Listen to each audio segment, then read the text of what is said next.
セットライズと逃げろ。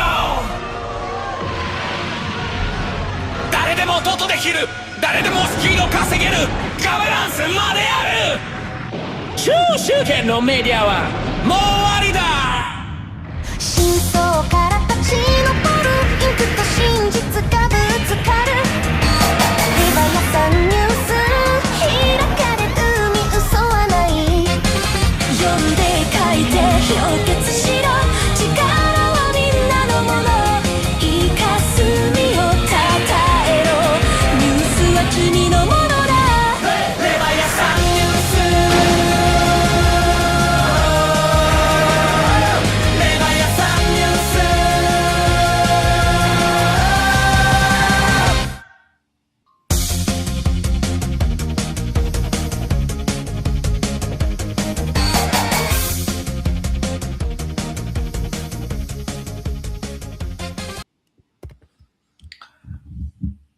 What's up, everyone? DAdvisoor here, Leviathan News, and welcome for another episode of Stable Talks with Pharos. I'm here with TokenBrice again.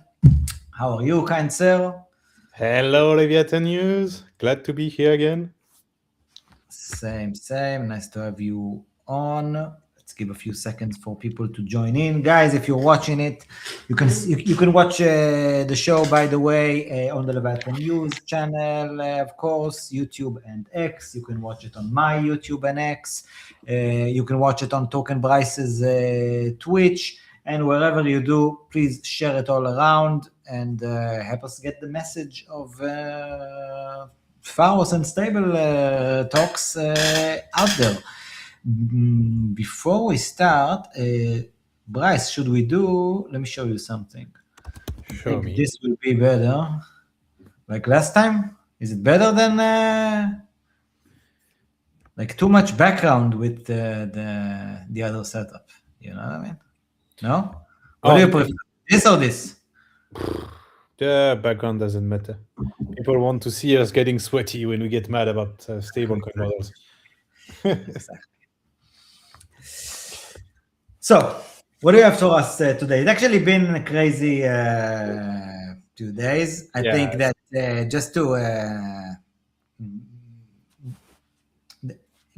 before I'll let you give like a list of the topics that you want to discuss today. I think that like the elephant in the room is the whole PMUSD report that you guys have published a few days ago, and the events that took that happened after it.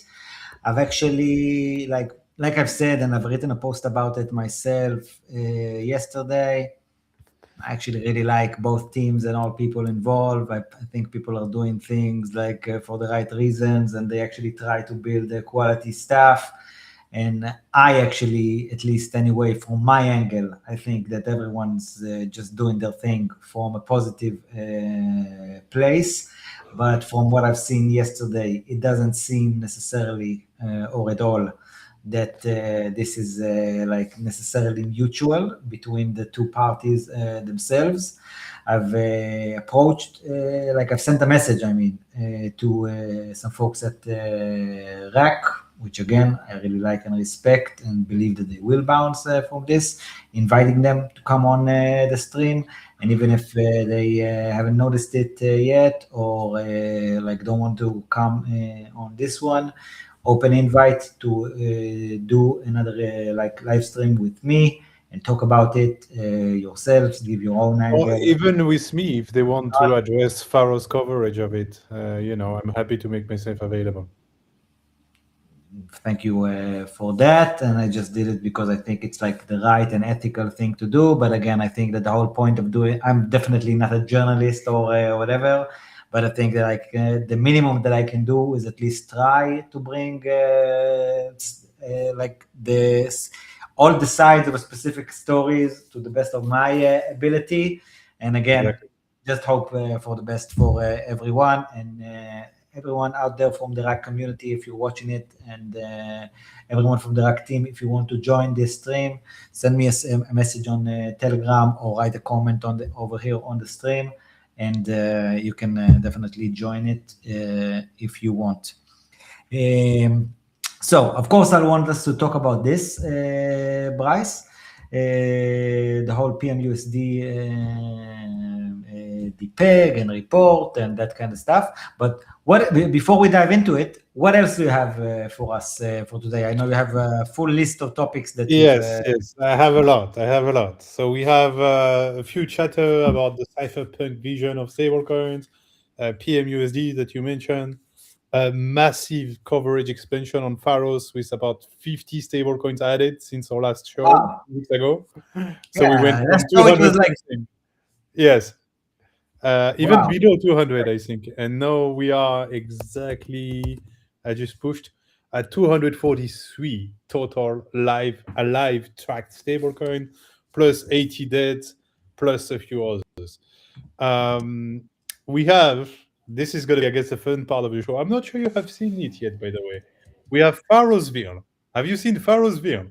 I've used it. I haven't really played with it, but I've used it as the thumbnail for YouTube. Nice. Okay, so you've seen it, but I want to talk about this a bit. And then we have the blacklist tracker, which is also kind of a topic related to what's hot today. We will connect everything, you'll see. But it got a bit of upgrade, and especially the capacity now to assert the mass of stablecoin in circulation that is provably unfreezable. And that number is ridiculously small. Like it's an absolute shame. Like really, we should all look at ourselves in DeFi and be like, hey, are you proud to say you work in DeFi when you know this number? Because I will give you this number. 0.05%. That's the mass of stablecoin that cannot be frozen. 0.05%. You heard me with the right amount of zero. Yes. But, it's a total. But by the way, this actually means that this is not exactly like this doesn't actually mean that. Okay, let's be honest. What it means already have like a freeze option, right? No, let's be honest. I'm dead. I'm retarded in this. You know, if we have an intentioned, powerful, adverse, governmental or massive corporate entities. So let's be explicit. If the United States, I don't know, Israel or European Union or Google or Facebook or something like that wakes up and decides they want to kill stablecoin and put all their capital, money, resources, power, and political influence to make this happen, this is what can survive this. 0.05%, aka 10 to 12 stablecoins, depending on how you count. And they're all pretty small. That's kind of how it's definitely we'd want you to expand on that and really like the only thing that I'm really can say that at least the one that has some kind of a size is probably liquidity, no?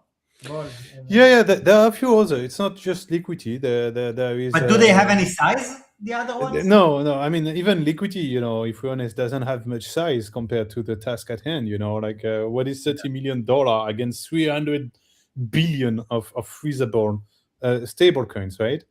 And I need to check because my push just added a few stable coins that are marked as such, but I don't think they are. It's okay. I will double check after.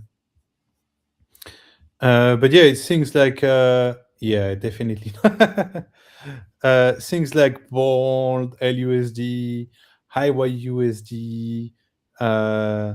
You have Felix USD is also a big one, a liquidity fork on a hyper AVM with twice the size of liquidity, and a few others like this, liquidity forks, and yeah, some stablecoin like that.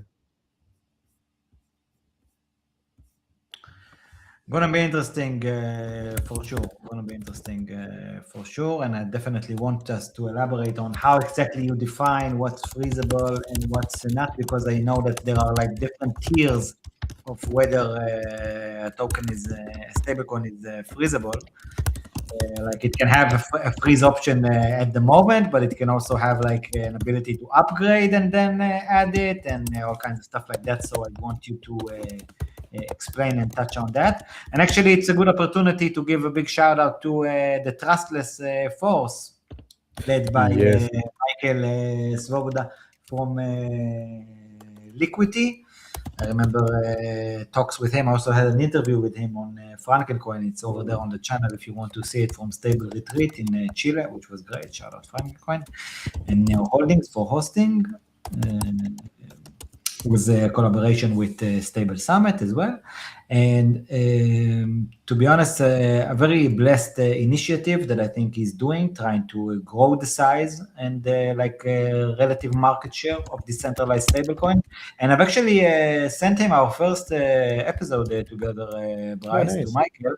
And I told him that we will be very cool to have him on at some point to discuss. Definitely. I think it's definitely someone that you will also enjoy having on here, and I'm definitely sure that you're very much aligned, maybe more than anyone, with that purpose of him with the Trustless Force initiative. So just let us know, guys. Okay, let's start with PMUSD. Bryce, let's get straight into it. Tell us a bit about the report and your angle of things regarding what took place afterwards. Give us the Pharos side of. Sure. Yes. If you want to share your screen, let me know. Yes, I was actually working on that. That would be this one. Click. Just so we have also kind of the thread about it, right? Yeah, of course. Will be nicer and probably better. Yes. So here it is. Can you see it well on stream? Yeah. Yeah. Yeah. So PMUSD, precious metal USD, like every stablecoin in existence, pretty much, got reviewed by Pharos, right? And Ike, or champion at Pharos, is also doing amazing threads on kind of, he's making the Pharos data speak, essentially. So when we find something interesting in our data, he will surface it and articulate it into a thread. And so his core angle for this was like, okay, we have this stable coin growing strong, kind of a heavy hitter, right? Because it was bribing quite nicely on Curve, paying good yields all over the place. But at the same time, back then, and the back then is a few days ago, right? You have the date here, the May 1st. Can you remind people what was the market cap? About $100 million. So on May 1st, we published this thread, really highlighting into the collateral of PMUSD. Because I really think that was the core question here. So maybe the thread, it's a thread. So maybe share with the chat. I'll put it here, so they can like review it on their own time, right? If they want to actually read the thread, I'll put it in private chat for you, so you can easily forward. But essentially, the thread was a lot about the collateral, right? So that PMUSD, precious metal USDs, you hear that and you're thinking, okay, I'm gold, I'm silver backed. There is some like precious metal in my collateral. It's a pretty good model, right? Gold is going up lately, silver is going up lately, and then this is pretty good for a stablecoin, right? It's gonna go well. And essentially, what Ike put forward is that the claim on the collateral is not as direct as you might think it is, So we talked last show, if you remember, USDT alloy, AUSDT, where then is backed by XOT collateral, and XOT itself is redeemable for gold. So essentially, if you are holding that USD, AUSDT, alloy tether, you are essentially one step away from being able to exchange into XOT. That's your step. And then the XOT you can redeem for gold, physical gold. Of course, we talked about this also last time.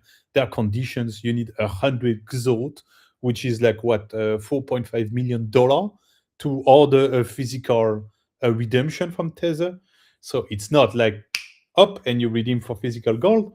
But the link to the physical gold is very tangible, even though limited in redemption conditions, time, and so on. With a stablecoin like PMUSD. And also, by the way, if I understand correctly, when you described it 2 weeks ago with XAUT or AUSD, I'm not sure exactly, AUSDT, you said like basically it should be like kind of immediate. Like I don't know how much time like it actually takes, but it can basically like the activity of redemption can happen instantaneously.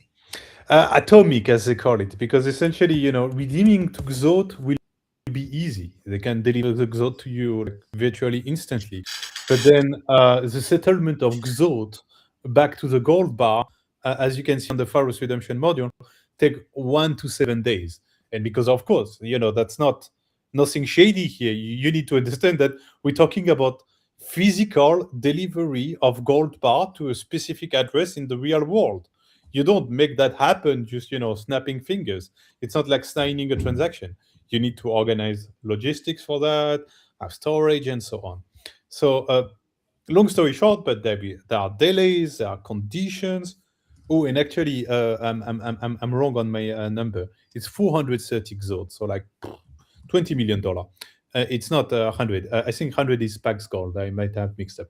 But essentially, large amount, more professional actor, but a direct link to gold versus a stablecoin like PMUSD. It's a situation that they call in situ, and it's a really much more meddled, much more indirect link to the collateral. So on Pharos, we tried our best to explain concretely what is the collateral of this PMUSD. And, it leaves you with this, you read this and you don't understand much more, right? Token blender base token held on-chain in ARAC, AWFX Treasury. TB is minted against ION Digital ION RO token held in Token Blender's contract. And ION RO represents a gold-backed digital security and in situ gold claim. So, without unpacking this whole word slop, you do realize that this versus what we saw before, let's take XOT because it's simpler, but XOT collateral is LBM gold delivery gold bar held in Swiss vault. So you do see like one is like the physical thing. Okay, there are some modalities to access it. The other is like a wrapper of a thing that holds here, this thing that has the physical thing that is tokenized and that maybe you can redeem it here. So that was pretty much the whole thread of Ike, very good thread, to kind of showcase this. And again, this was May 1st. Then what happened, and I'm going to show you on the tab now, what happened is PMUSD started to depeg. But the depeg happened a couple of days after the post, right? So you can see it here where it's really pretty close, like only a few days. Only a few days, yes. But yeah, I'm not sure I want to go into this causality or whatsoever, discussion, because I don't think that highlighting details about a stablecoin collateral can be considered like an attack on it, or like a sturdy stablecoin should be able to resist people discussing its collateral, right? That seems quite basic to me, right? So like if people go on Twitter, they're like, hey guys, liquidity is backed only by ETH. I'm not sure about that ETH, bro. So, ETH is not doing so good lately. Maybe it's not such a good idea. Well, LUSD freaking chug along, right? It doesn't give a fuck about what people are saying on Twitter about its collateral that it is. It has immutable code and it's able to navigate all kinds of market conditions. And as long as ETH is alive, LUSD is alive, and this is it. So that's why I'm a bit like, precious about this discussion. I do want to highlight, though, and to remind people that what we're doing at Pharos is to provide transparency. That's one. And I think that kind of existed before, but not so much. But what is new and kind of breaking people's mind a bit is highly contextualized and thoroughly verified information specifically on stablecoins. Because right, you have DeFi Llama, you put anything in DeFi Llama and you get amazing, insane figures. But DeFi Llama has stablecoin categories or whatsoever, but I'm not even sure they're doing stuff like peg tracking. We have a lot of things on Pharos that we are assuming that what we track is a stablecoin. And it's a fair assumption because we only track stablecoins. And then from here, we can do a lot of analysis that are not available on generic dashboard, right? We look at collateral, we look at redemption logic, we look at we track live the collateral of over 100 stablecoins. People are still not realizing what this means. We track depeg lives, by the way, and we even have a depeg warning system. And thanks to those two, quite a few people were able to get out of that precious metal USD at 97 cents because they had the alert sets on the Pharos Telegram bot where you can set up alert. For instance, you can set up an alert on a specific stablecoin that if it depegs more than 3%, you get a ping. Usually people like this 3% threshold for some reason. I found this. I'm learning as I build, But I guess the 3% threshold is the signal, 1-2%, it can happen, who knows? Maybe it's a bad day for the stable, or a lot of people sold at once and the liquidity is not so good. So if you look at PMUSD, 99 cents, 98 cents weren't a crazy occurrence, right? But then the signal really started to emerge at 97, 96 cents, essentially. And this is after that it kind of took a dive. So yeah, long story short, I don't know where you want to go on this. No, that's actually a very good point. Maybe you can find it because I'm not finding the account now. But Jordi actually wrote exactly about. Oh yes, about what you've just mentioned. So maybe we can show that. Of course, yeah. I will add, that those who actually knew how rack, those who actually read the docs and have actually, I didn't see any information that was made up or invented, you know what I mean? Because this was information that was out there, meaning that it's about the collateral, what's backing PMUSD is unmined gold. That's at least how I actually knew it. I don't read every docs of every project, but because RAC was interesting for me long ago, since I've learned about it, probably over a year ago. I actually also own a RAC bot, I'm a part of the RAC community, the NFTs over there. And this was public information. Whoever actually read the small details, they could have known about it in advance. What I'm trying to say is nothing new actually happened these days, and mostly it was and I think that's why they call it FUD in a way, because of maybe how they perceive the thread itself being presented as their meaning. But end of the day, the information was out there. Pharos didn't collect it in I don't know, Pharos just took data that was available for anyone to... No, I mean, of course, we do not create data. We observe what that's exists. what I mean. But we explain... I think, people got really fooled by what in situ means. Because you're oh, that's fancy Latin, that must mean it's thorough, it's sturdy. And then again, what word are you using there? In situ, because that's how the collateral is described. Okay. Explain to me that, because I don't know what that means. Well, it's a really like sentence. Essentially, that means non-extracted gold. In situ, in situation, in the fucking mine. Okay, but again, this not was a gold bar. I as a RAC bot knew that. You know what I mean?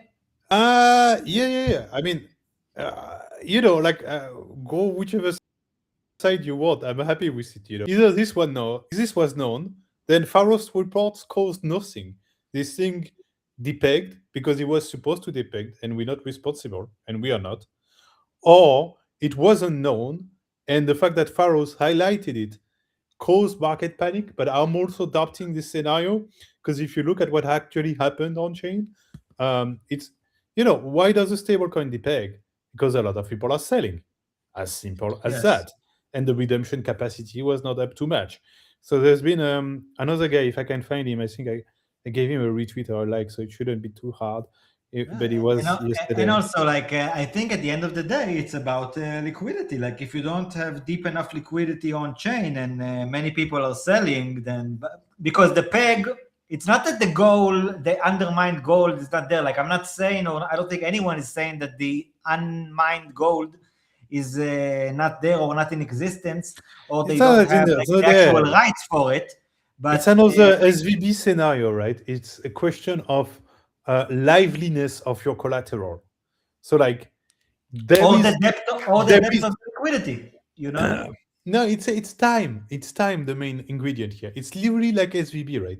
So let's say every single holder of your stablecoin wants to exit now because it's Armageddon, right? Can you stablecoin stomach it? And what we found with SVB 4 years back or something is that in normal times, yes. But if Armageddon happens at 5:30 p.m. on a Friday, US time, then sorry, bros, you gotta wait for Monday. And that led to the USDC going to 87 cents. And I feel, different grade, different everything, but time is the connecting element here versus with rack. I pictured, and maybe that's a problem of comms on their end, but also of expectation and not checking enough on people's ends. I pictured that people heard precious metal USD, they're like, okay, gold back stablecoin, we know that. We like that, we ape in that. You see, they didn't think so much about it. And then they realize, no, wait, it's in situ gold. So the thing is in the ground. How long does it take to extract gold from the ground? Like, mine it and then shape it into a bar and have it stamped and then have it certified and then finally distributed into whatever network they use for that. I'm not a gold expert. But you see what I mean? The timeliness it's much longer than just, okay, there is this gold bar sitting in a vault, and if you give us a ping, within 1 to 7 days, you have your gold bar, which again is XOT and Pax Gold, the gold-based stablecoin that we used to. But now we are in this in-between weird category of like those dollar tracking precious metal-backed stablecoin. And for some reason, honestly, I'm not convinced of the relevance of that category and to begin with, but it is clear at this point already that it has a huge product market fit. Like, people like their dollar better backed by gold than, I don't know, backed by ETH or backed by treasury bonds, or at least they like them.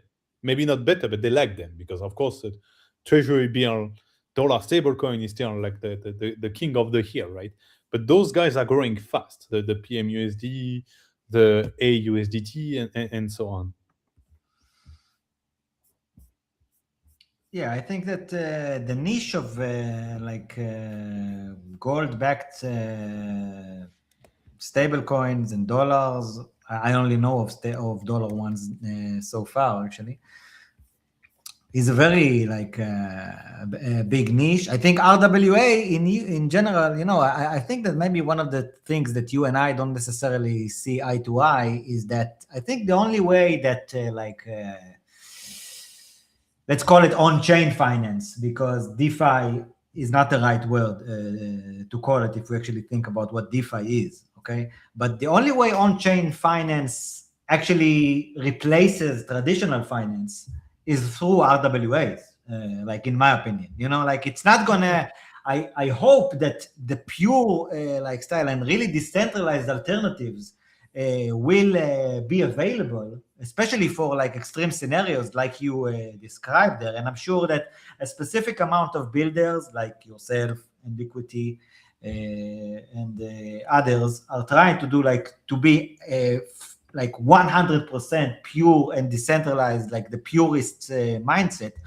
But I actually don't think that this is the only way that on-chain finance should be. I actually think that in order to really take over the world, RWA is the actual path, and it has its advantages and disadvantages, of course. But the whole point is to have a choice, at least the way I see it as a user, as a consumer. Yeah, I mean, it's hard to know where this is going. I'm not aligned with you in thinking that real world assets are all Lord and Savior. They have a role to play, of course, but we need to remember. I mean, and the thing is, we're putting so many different things in those real world asset basket, right? Because real world assets, and we think what? We think T-bills, we think real estate, we think precious metals. I would say no, no, no, no. Here there is two categories already. There is the government's trash, and there is the actual properties. Like the government trash, the fiat. They do with it as they pleases through the main economic theory of the time. The gold, even if you have a new, I don't know, chairman of the Fed that is a big gold bull and love gold and all his life is about gold, he's not gonna make gold appear. He can only decide to use dollar to buy gold or to invest into more mining capacity, but he cannot make gold appear. Just like the same thing for houses. If he likes real estate, he can support real estate project in the US, invest abroad in real estate, invest in companies that facilitate real estate, but he cannot make real estate appear. He can make USD appear. So that's why I think this real world assets category really needs to be segregated. You can use more politically correct name that my government trash, non-government trash categorization, but I think at least my categorization has merits of explicitity. Let's call it, finite versus infinite, if you want. And fiat currencies are infinite by definition. They have no limit. If we want 100 million, billion, trillion, gazillion, trillion extra dollar tomorrow, we have That's them. the business model. Yes. If the aliens are coming to Earth and we need to fight them back, I have no doubt that the Americans are going to print how many, whatever is the numbers. Now, used to be talking in billions was a big deal. Now they're talking in trillion. Maybe in 10, 15 years, in the 2042, 2047 financial crashes, they're going to be talking about trillions of trillions of trillions of trillions. And that's going to be the unit to relaunch the economy because it keeps inflating. But anyway, we're going on a sideway, but my point is, connecting DeFi to the real world, why not? But connecting it to the insanity that is our current financial system, that's a gravest of the mistake we can make. And that's why I am so bearish long-term on every single project that literally, let's use the correct word here, vassalize himself to a state. Because this is what you're doing, right? If you're maker and you have DAI, and then one morning you wake up and you decide we're going to have PSM to stabilize the DAI, and we're going to use massive amount of USDC, and therefore we're going to be essentially proxy holder of treasury bills. What you did, put in plain man language, is you kneeled to the American Federal Reserve. You kneeled to the American government. You vassalize yourself to the domination of the institution that controlled the US dollar. And I don't think that's the right course of action. Don't get me wrong. I'm not saying we shouldn't find ways to tokenize US dollar, but we should do it without vassalization. That's a crucial part. That's what I love so much about something like liquidity, Polaris that I'm working on, and Ball and so on, is they achieve that. They give you an instrument on chain that represents a dollar, and arguably the sturdiest dollar there is. But at the same time, they do not vassalize. I get your point, and I actually really like it. I just think that, I ask myself, not only if it can happen, even if it can happen, when? You know what I mean? I kind of think that there's a long phase until something like that happens, and a lot of downfalls that the regular system needs to go through in order to actually get to the point that the majority of population actually knowingly wants a different alternative. I think it's a very long process of actually getting there. By the way, can you share a few words maybe in explaining the PSM model to me and maybe others who aren't really understanding what it means? Yes, for sure. So PSM is essentially a mechanism that ensures it has two things, right? It enables you to swap against a given stablecoin. That will be the PSM asset, essentially. And at the same time, it has this notion of capacity, right? Because how do you swap? You swap through a price stability module, as they call it, a mechanism that assumes a 1-1 correspondence against a given coin and build a reserve against this coin, enabling you to do the swaps. So to be a bit more in practice, USD DAI back then had issues with frequent overpegging. We're talking half a decade ago now. And essentially the solution was to create this price stability module against USDC, enabling DAI holder to swap against a USDC stablecoin, essentially. And that led to make a DAO, like the entity, essentially, accumulating huge amounts of USDC that are essentially the reserve of its PSM, the price guarantee that this Dino USDS will not fly over one. So it's really how the core mechanism, and it's not maker specific at all, right? It's very common all through the stablecoin space. There are even people trying to generalize that mechanism or this type of mechanism now to create this kind of instant redemption pool between stablecoins or instant liquidity pool connecting thousands of stablecoins like ArbSwap. You have quite a few projects working in that space. But that's kind of the core idea. It's like kind of a handshake agreement, because that's important, right? A handshake agreement between USDC and DAI. But it's not even a handshake, actually. It's more of a kneeling than a handshake. Yeah, that's I think why you call it vassalization, because all of a sudden, like USDC becomes the deciding factor of what happens to the asset. A handshake would be DAI saying to USDC, to me you are worth one. And then USDC saying to DAI, to me you are worth one. Okay, we're going to set up a mutual structure enabling a 1-1 swap of our assets. I'm adding a guest here, by the way. I'm adding a guest here. Nice. But that's not what happened. Oh, yeah. The man of the hour.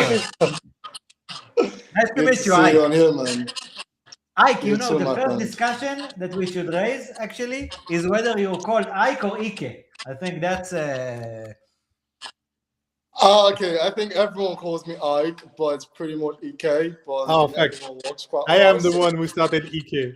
I'm sorry. Yeah, exactly. But most people call me Ike. But anyone will quite fine. Whatever you say, man. Like if you say Ike, Ike, like it doesn't matter to me.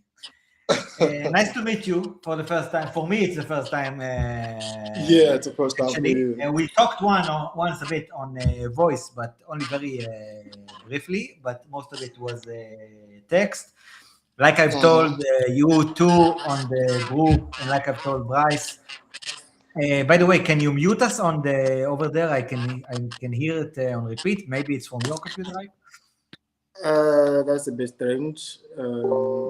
Maybe if I talk now.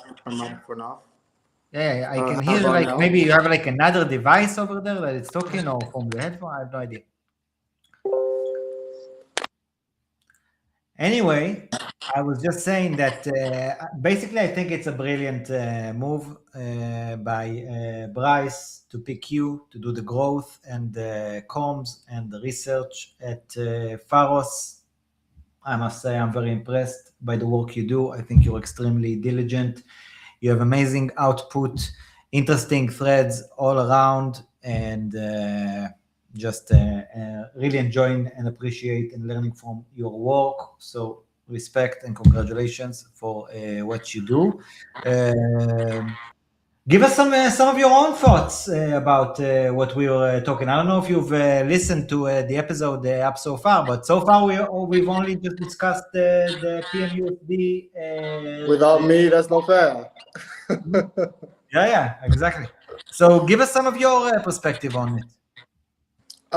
So I had a lot of things to say, and it was quite interesting. First of all, my stablecoin is quite good now, so I'm trying to see what's wrong.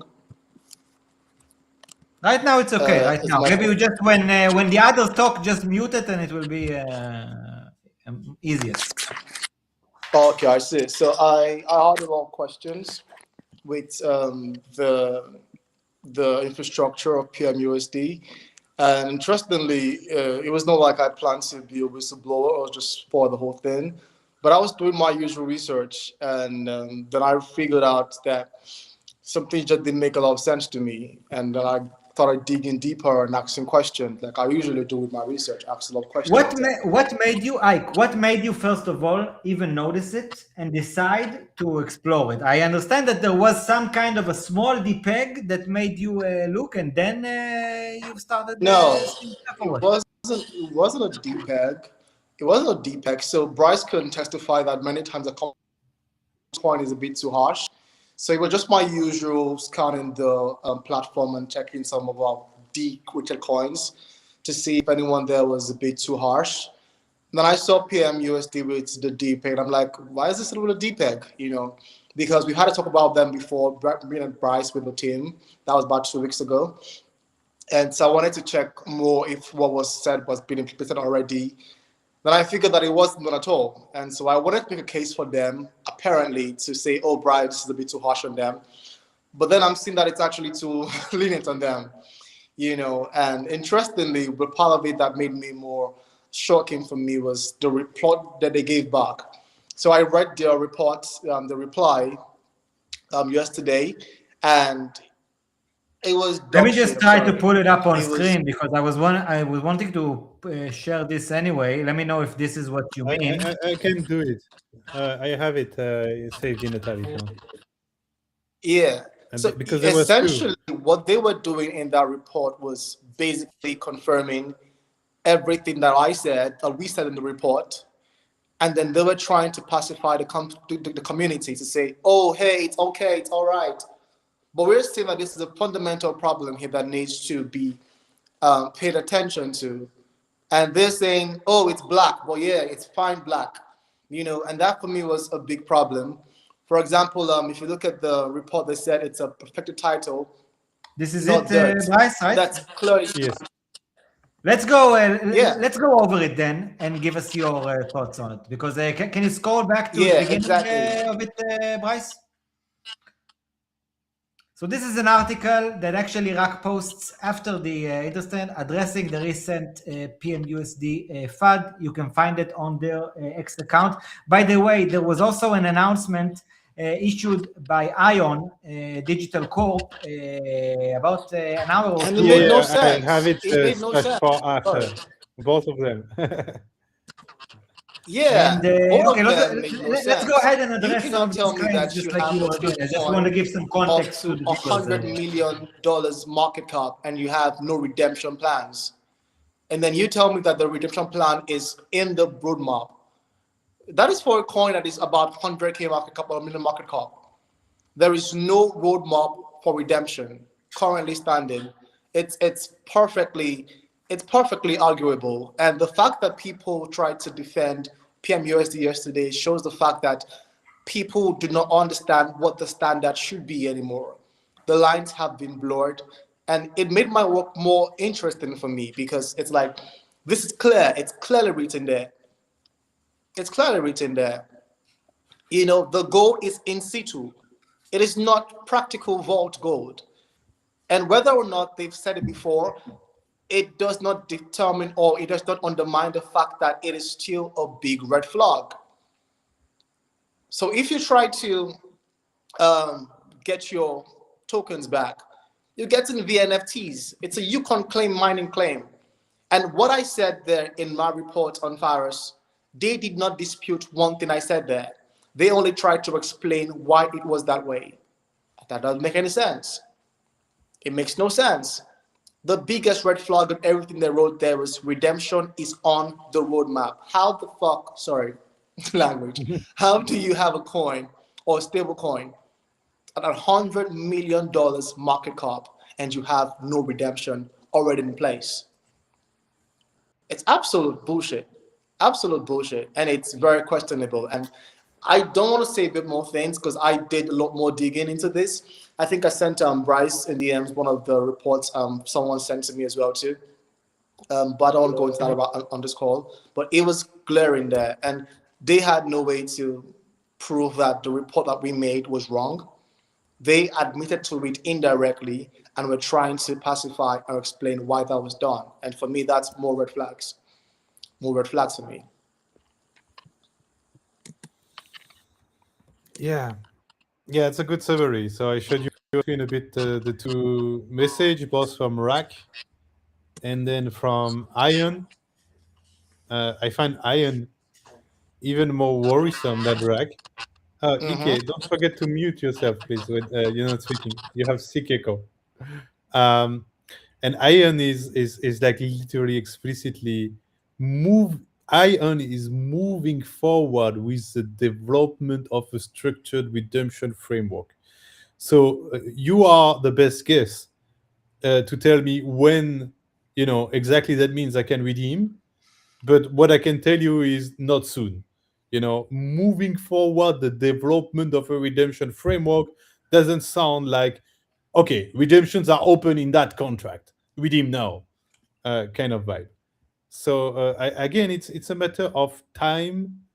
Um, you know, the time it takes to access the collateral, and I think we've been quite used to instant here that we forget that depending on the assets, we were talking about real world assets earlier. Imagine your collateral is rented houses. If you want to liquidate that collateral, the first thing is you need to kick the tenants out. Depending of the country, it's a few months at least. Then you need to actually sell that house. Again, depending of the market, the country, the situation, the discount, whatsoever, it's another few months. So that means essentially rented real estate as a collateral would take you, generous estimation, 6 months to unfold. So to be able to actually deliver dollar to people who wants to redeem the stablecoin, if there was such a stablecoin.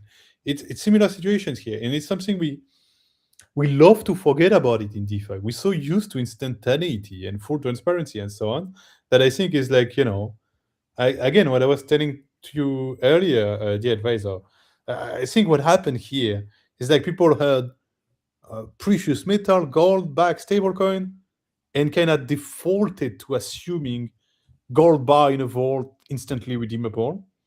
And maybe I'm pushy here and I'm open for challenge on this second part. Okay, my first part I'm confident. Second part I would say is using the word in situ. I think is purposeful on Rack and Ion's end, right?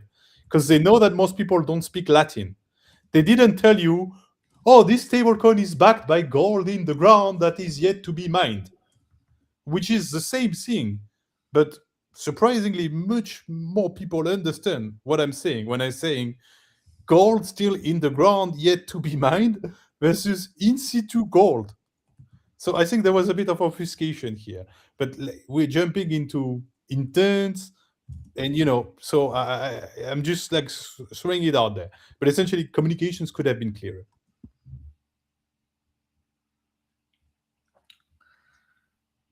You guys both raise very good points, I must say. And I will add again that this information was available. Like people who really read the docs, I went through it, just like Cyril. I saw a comment from Cyril, shout out to Cyril yesterday, and Cyril is a very good advocate of people who telling people to always actually read the docs. By the way, Bryce, I actually know that you and Cyril had last year there was a specific incident where he told you like that, it's good now. Like again. I'm not trying to open anything here, there, but I just say like we had a bit of it. It's one of the instances that I remember, and I'll admit I don't always read all the details myself. Specifically with Rack, I was like, to me, this information wasn't new, but obviously it seems like it was new to some.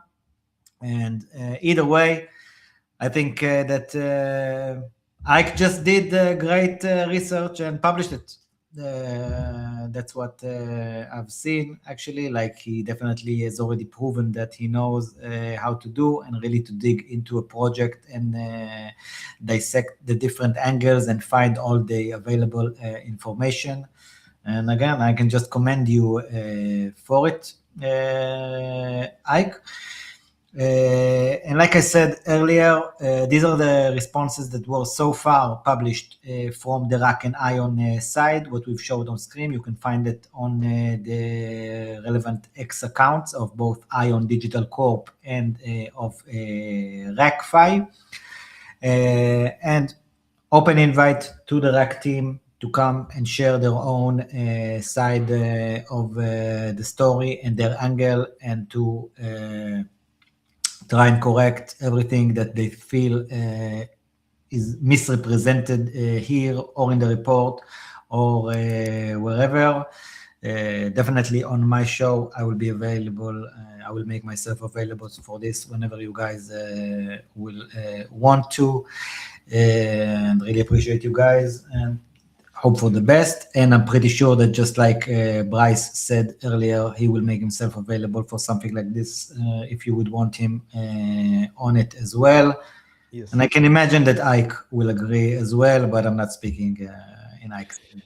Yeah, and maybe just something that is important to put forward too is at Pharos, we're not. It's not like a distant church where we pass judgment on the stablecoins, right?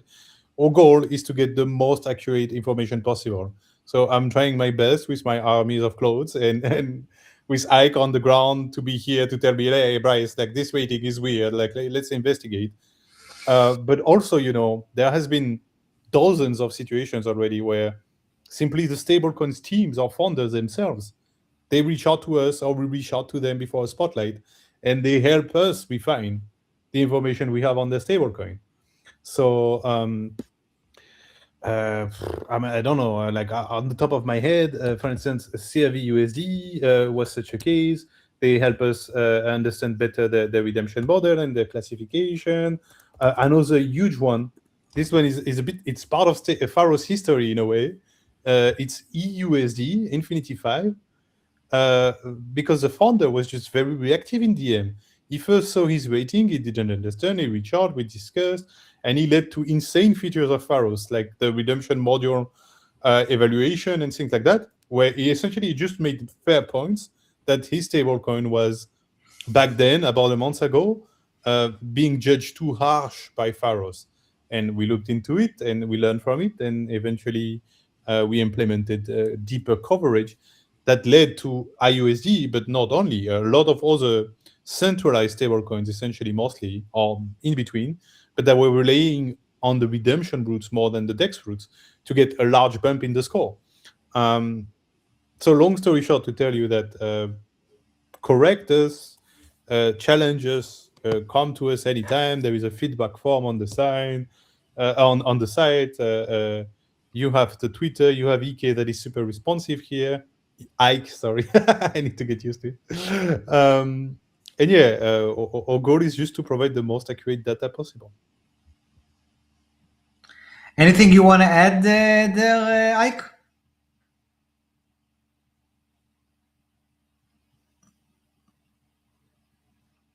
Yeah, and just to add to what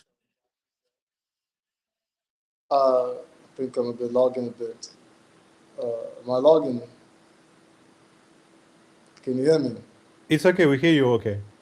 Yeah. So just to add to what Bryce said, we are very, very responsive. I mean, Bryce is more busy. I'm more on ground most of the time, and a lot of stablecoin projects and founders reach out to me almost every day. My DMs are buzzing every single second. It's always about we have this problem, we have that problem, review this one, review that one. And that's the point. We're not trying to crucify anybody. We're just trying to ensure that everyone is safe. And so when stablecoin feels like they are being judged too harshly or we are misinterpreting some of the metrics, they are able to reach out to us. And many times we actually give back advisory. In the last couple of days, some people have reached out to me to say, oh, Ike, we think we're rated this way, and why is this? And I'm like, okay, I think it's quite deserved so because of this. Okay, we're going to eventually look at it again internally. And so that's the point of what we're doing here. We are trying to ensure that builders have the right tools to build properly, that users as well to have access to proper transparency. And so if at any time there's a need for projects to reach out to us, to comment on what we're doing, to give feedback, we're very open to do that. Bryce is available. I am available as well too. And when Bryce is so busy, I'm helping to, pile up the request. Like I have about 10 waiting for when Bryce gets back from his trips, because, they've been buzzing me to say, oh, we want to check this out, check it as well too. That's really the point of everything. And I personally too, I am very available with these things, and I see this as a responsibility to the DeFi community and CFI as well too. And so I'm always happy to give advisory, always happy to show you what you're doing wrong and let you do it properly. With the PMUSD, I reached out to the team. Bryce and I reached out to the team. That's a long story, but we did that until today. No response from them. And like I said on my last post, I have details on about 2 more stable coins that could send them to zero. But I'm not going to post that because I'm not looking to nail nobody. I think I'm long rugged. I can't hear you, Tommy. Yeah, people have been telling us we need to open a stablecoin market. Shit, I think my card fried right now. But I was saying that I'm not. So I didn't post that because I'm not trying to. Fuck, man. I can hear your lips moving, but I can't hear you talk. Shit. I was muted, man. Sorry, it's on my side. Oh yeah, I thought I was going deaf or something. I'm like, I'm like no. It was I was muted. I'm sorry because sometimes I want to make sure that I don't. I actually saw this one from you earlier, where you've said this. I won't read the whole thing, but I've received a lot of DMs on the initial report. Went live from the founders and projects asking if they are next. And some for advice. The truth is, I have reports on 2 other projects sitting in my drafts. My first move, you're becoming the sheriff of stablecoin town, of Pharosville, maybe, will be my first move will be to reach out privately and give them a chance to fix what is wrong. That is the right way to do this. But if they do not act to protect their users, the files will have to come out. Pretty dramatic, but also kind of true.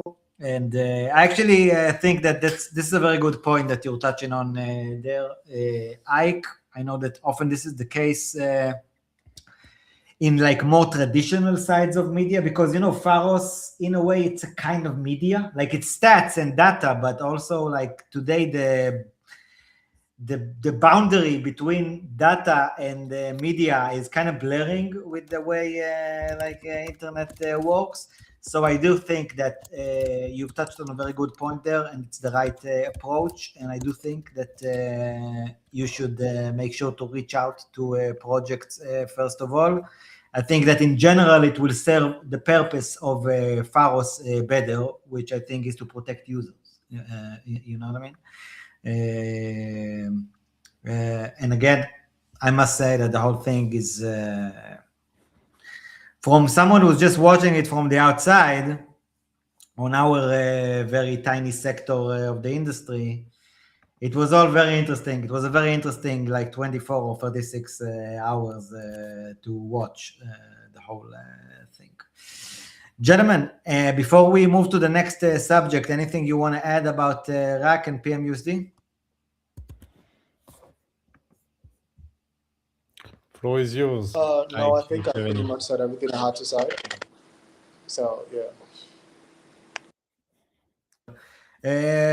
What do you have next for us, guys? And again, I will just keep mentioning it. RAC team, you're always invited to let me know if you want to share your own side of the story, to have a live stream with me, with the guys, wherever, open invite. And honestly wish to see the peg returns and the project becomes great again. What do we have next, Bryce? Yeah, maybe a quick mention is just because it's so current, is IkeBillion sadly being hacked. IkeBillion is another liquidity fork, by the way? Yeah, it's a liquidity v2 fork on mainnet. Really? It was hacked? For how much money? Not much, because there wasn't much in the protocol. What is it built, by the way? IkeBillion is built on what? Do you remember? Yeah, it's a liquidity v2 fork, so it's using the infrastructure. No, but like on which chain? It's on mainnet. It's on. Really? So they've been around a bit. They were on Plasma, then they went back to mainnet, and I think they tried another of those, a la mode chains. So maybe something like Mega Ease or whatever was in fashion then. But yeah, it's very current. So the tweet that I'm showing to you is from 2 hours ago, right? Let me pop it up. Let me pop it up. So very, very, very recent. And Kubu it hacked seems- for like 17 wrapped BTC. That's not that small, you know. I mean, that's a 1.5 trivial, billion. but Yeah, that's not relative much. to Kel, Player Zero, and the RSE Yes. exploit, yeah, it's kind of small, but again, that's a lot of money. It's like 1.4 we've million. been eating trauma for breakfast. So what is this? Like a baby trauma? But the weird thing is, it seems so far that the hack was more about the collateral than the stablecoin, because Can you stablecoin elaborate? itself. Yes, for sure. So the stablecoin itself is small again, very small. You know, like borderline. You would wonder if you want to pound that, because we're talking about a dollar stablecoin with 140K cap. So even if you manage to blow the whole thing, you're walking out of here. Wow. So basically, you say that. Oh wait, the supply just updated to 3.9 billion. So it does seem to be like a minting attack on the stablecoin. But Pharos hasn't picked up on the price yet. From what I'm seeing on the pool, it's still around $1, which is the surprising part. But let me open a few live chat to check. No, but you're looking at Athena now, I see. Oh wait.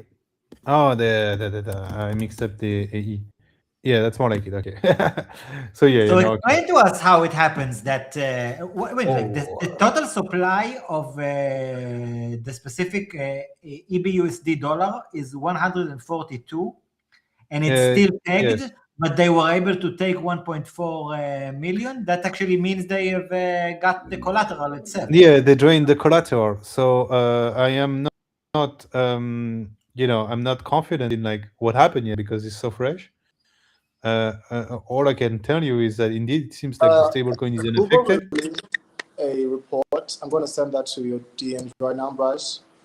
So you can just share Super. the screen. So Kubo just released a report on the incident.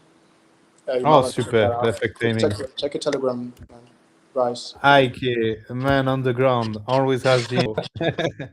Yeah. So here's a report from IkeBillion. There is an active security incident on IkeBillion swap router contract on EVM chains only. Liquidity providers are not affected. Starknet is not affected. We're investigating the scope of the issue. Be safe, revoke all outstanding approval.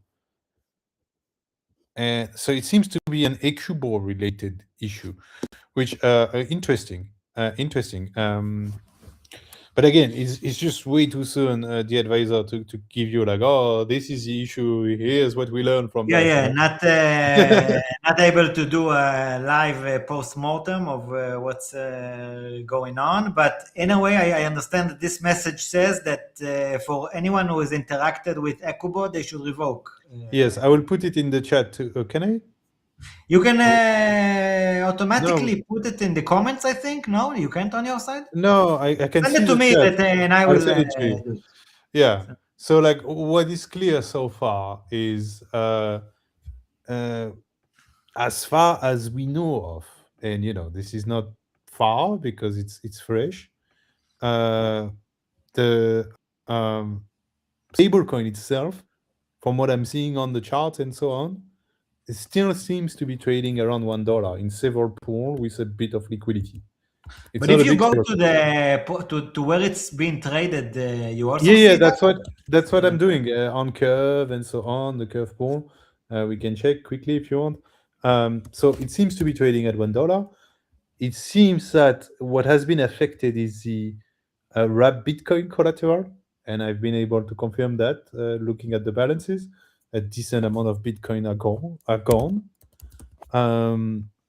But we don't have so much more information than that. But you see, the EBUSD stablecoin itself, even on Curve, is still like at a decent. But also, like you also said that the amount of liquidity there is about what? Yeah, again, it's not big. You want to check out the Kubo on CoinGecko, Bryce? I think that's more interesting. Yeah, you want to check out the Kubo on CoinGecko? Let me just send you a screen. Send you the link to your WhatsApp to your. Let me check the. Yeah, a Kubo on CoinGecko. I think that's a bit more interesting to see the chart. Because on CoinGecko you can see like what an impact it has. Check your Telegram price. Because on the It's Ecubo, down by same thing. 35%. Oh, fact. today. Okay.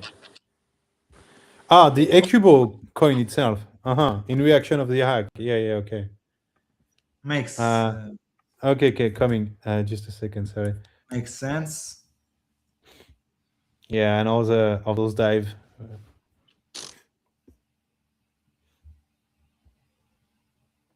And again, this is not the stablecoin EBUSD. This is the EcoBo project. Yeah, it's a DEX that they were token. using. What's the market cap of that token? Can you see there, Bryce? Sure. Yeah. Now it's 5 million, but after a 35% dump. It was quite a bit more before. Look at that fall over there. From around 7.75 or so, give or take, maybe a little under, to around 0.47 right now. Yes. Wow. Another day, another hack, unfortunately. So yeah, honestly, if we we will have know any more in a few more days. details on it, we will share, but good catch by you to deliver the message. And again, folks, if you've interacted with the protocol, with Kubo, strong recommendation to revoke now at revoke.cash. You can find the link to that message by Kubo to revoke on the comments on YouTube, by the way. All right. Shall we continue to the next topic? Sure. Yes. I have a few more. Let me find the tweet. So there was this tweet. This tweet from Hasib. You wanted, by the way, you wanted to elaborate anything on that, Ike, or all good on your side? No, for me it was just quite interesting. So yeah, I mean, like you rightly said, it's still quite fresh. So we still haven't been able to see what really happened or get lessons from it yet. It's still pretty fresh. So I've been monitoring it, obviously, and then I'll see what happens over the course of the night, what I can see from my findings from it, obviously.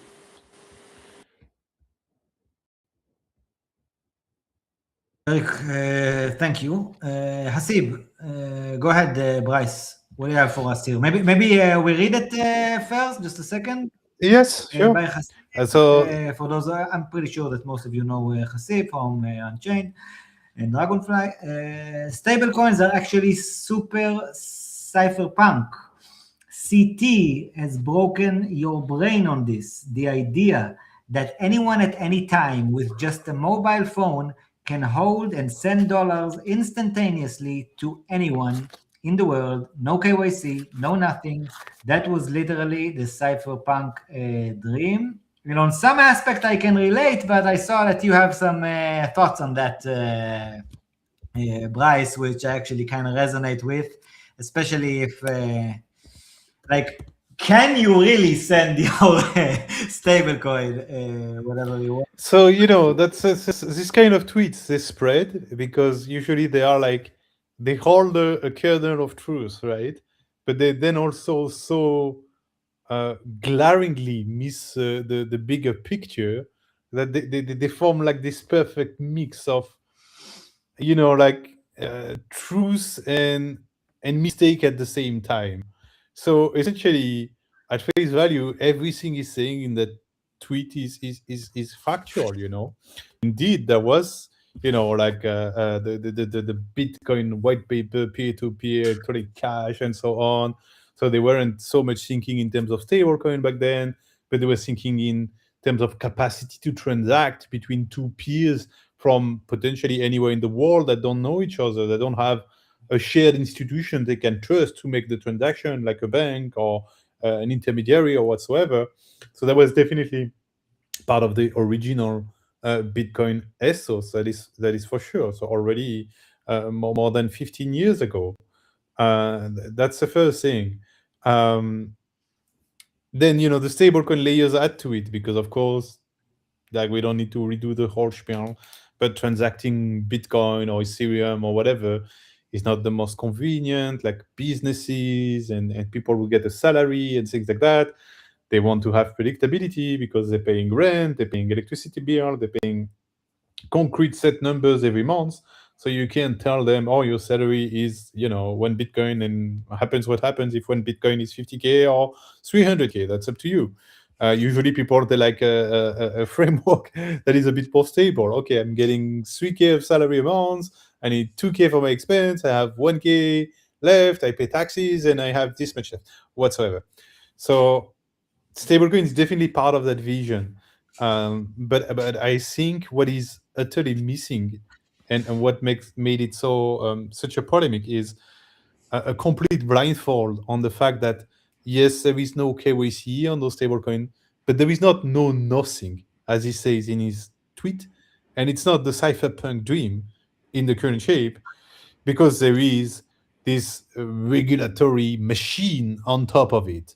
All right, and that essentially you are, I'm not sure what the right word to use here, allowed, enabled, encouraged, permissioned to transact using those centralized stablecoins, because you're posing no threat to the flows of values around the globe, right?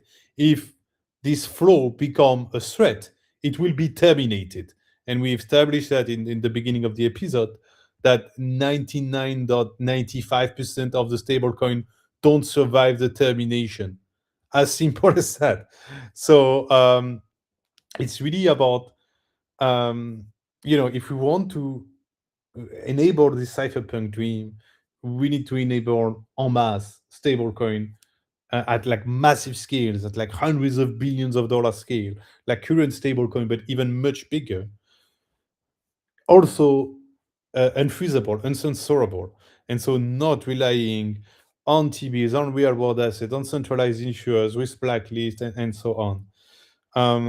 In a way, and I think this is going to be a bit of a unexpected jump for people, but that's the beauty of crypto, is you have people thinking smart in all kinds of lanes, right? And you have someone that I like to read, which is an early cyberpunk guy, Punk 6529, for those who might know him. And he's been doing lots of education. He has a bit of a movement now and so on with his website. Interesting character. You can check him out. But he's been doing an amazingly good job at explaining to people the importance of freedom to transact, and how a freedom to transact is essentially the primitive to all other freedoms. Or to put it the other way around, the other freedoms are not worth anything if you don't have freedom to transact. So like, I can give you freedom of political expression and freedom of religious organizations and whatever. If you don't have freedom to transact, anyway, I can control you through other levers as a state. So I can give you the bonds that you want to chew. If they become a problem for me, I will use the financial lever to prevent you from any existence or growth. And therefore, your freedom of religion, you will create your little Christianity in Roman Empire, let's imagine. But then, you grow a bit too big, boom, funding cut, nobody can transact with you, nobody can exchange with you, you can't buy anything, boom, you die off. Hey, it's as simple as that, literally. Like, it's so funny because it's like two faces of a coin, Like, people are extremely fast now to recognize that we live in a hyper financialized world. Like, I don't think it's a controversial statement. Everybody will tell you, oh, money is at the center of everything. Money decides everything. Who we vote for doesn't matter. What we want doesn't matter. What we write, what we wish, what we fight for doesn't matter. At the end, the only thing that wins is the power of monies. So they will tell you that. And then at the same time, they will not realize that telling you that means freedom to transact is the absolute primitive of everything. It's a mother of all other freedoms. And I know in some people's head, it can sound like, what happened to Bryce? Like, he's going turbo capitalist tonight, right? Like, why is he so stingy about freedom to transact? Like, I thought he was a bit more of a communist, or whatever you're thinking about me. But no, it doesn't matter you're far left or you're far right. If you believe in individual freedom, and you believe in individual capacity to self-determine, not dependent of what a state wish of them, then you believe and you want freedom to transact. And if you don't have that freedom to transact, essentially what's happening is cosplay, right? We're cosplaying political freedom. We're cosplaying whatever freedom, like, oh yeah, you can vote for who you want, but we decide where the capital goes or what are the rules to enable capital. That's essentially the core of my message, and that's why I'm directing you to this 6529, because I think he's doing a good job here. Freedom to transact is, in a hyper-financialized world, the mother of all freedom. Whether you like it or not, whether you think it's healthy or it's not, is another topic. It's just a factuality. And so the question is then, how do you defend, honor, and deliver that freedom to transact to enable people to have access to all the other freedoms? I know it's an uncountable, but you get me. All the other freedoms that are downstream of this one. I actually appreciate that perspective quite a lot, because I really resonate with your point about the fact that, it is it is like the base layer of other freedoms, because you use the term cosplaying. I will use like a more crypto term. It's governance theater. If they can just tell you that, oh no, you have this right and that right, and of course you can vote for me, vote for that, left, right, all that kind of stuff. End of the day, the most useful tool that the authorities can use against anyone, whether it's a good or bad actor, if they prevent the opportunity to financially interact with others, end of the day, what are you going to do? You know what I mean? That's why cash, by the way, is still so strong.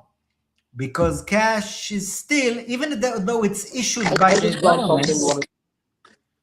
Sorry, go ahead.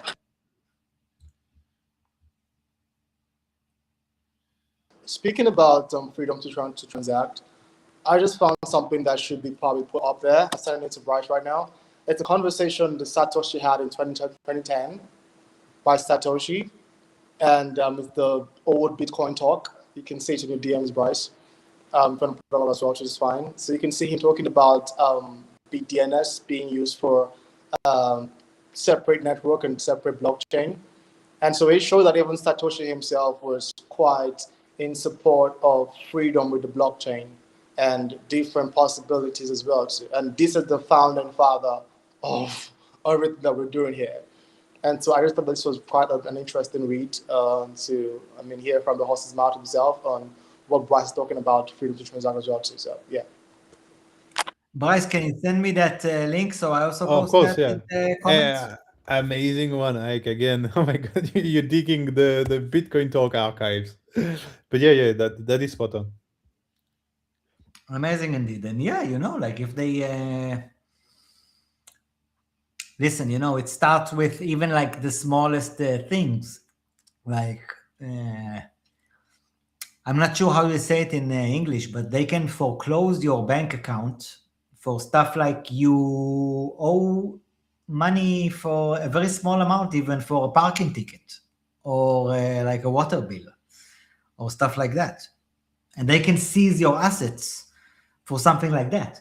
That's how I, by the way, started with crypto. That's what made it so unique, in my opinion, when I first heard of this whole concept of like cypherpunk money, meaning money they can't confiscate for me, which I actually think is a huge factor in the fact that, I think that what draws many of us to the industry, even surely after the number go up side of things, is that it's freedom tech.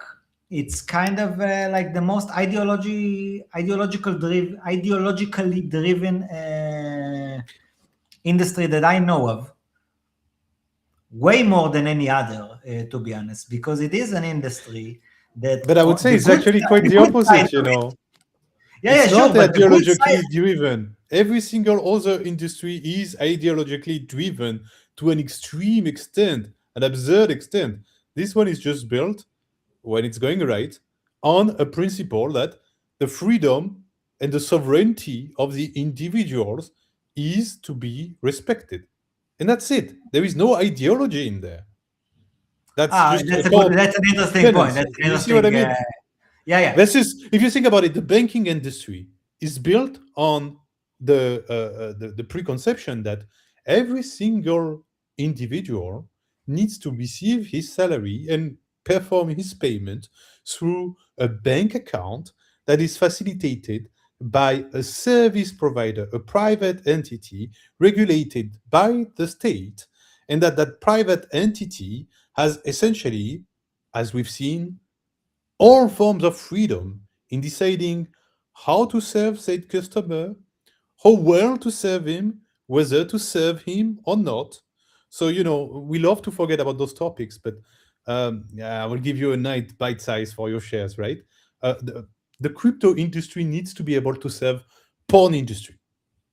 And the reason behind it is because if you think about it, the OnlyFans and the porn actress, and I really don't care, I'm not passing any judgment here, but anyone doing an activity that is, from a bank perspective, not seen as reputable, right? So the gamblers, and I'm not talking illegal here, I'm talking immoral in some bank's perspective, where the bank is not supposed to pass moral judgment, but actually is. So those sex actress, OnlyFans models, poker players, and who knows what. You kind of picture out the kind of job I mean, right? They have the biggest trouble with the banking service and with the fintechs. And they should have found a home in crypto, in DeFi. And there's been a few attempts, Spank Chain and all of those things like in the past, but I don't think we have found a big fit there yet. And that is somehow a cause of concern. Because if we cannot serve properly, to put it simply, if we cannot serve properly the oppressed, the most oppressed of the current financial system, how do we hope to serve everyone, to swap your bank with whatever DeFi solution? Like those guys are kind of guinea pigs in a more positive sense than the usual for crypto. Like they are the limit test for crypto, right? The day we are able to serve them better so that they themselves, on their own volition, tell each other like, hey, stop struggling with PayPal or whatever weird bank you're using now. Just, use this whatever wallet, whatever bridge, whatever product. And in crypto, it's also easy. There is nobody that can tell you, no, your money is gone, or no, you need to give me 30 pages of written manuscript to explicit where the money is coming from, so that I will enable you to spend your own money that you won working hard. I think you get me, right? It's like all of this is connecting again on that freedom to transact and how it's got what we're doing. It's not ideological. I want to insist on that. Unless you're thinking that being pro-freedom is ideological, If you think that self-sovereignty is an ideological perspective, then it is ideological. But else it is not. But give me any other industry that exists in the world, it's insanely ideological. We unfurled the example with a bank account, but in the bank industry. But similar assumptions, similar ideologies are found in every single one of them. Crypto is just freedom maxing.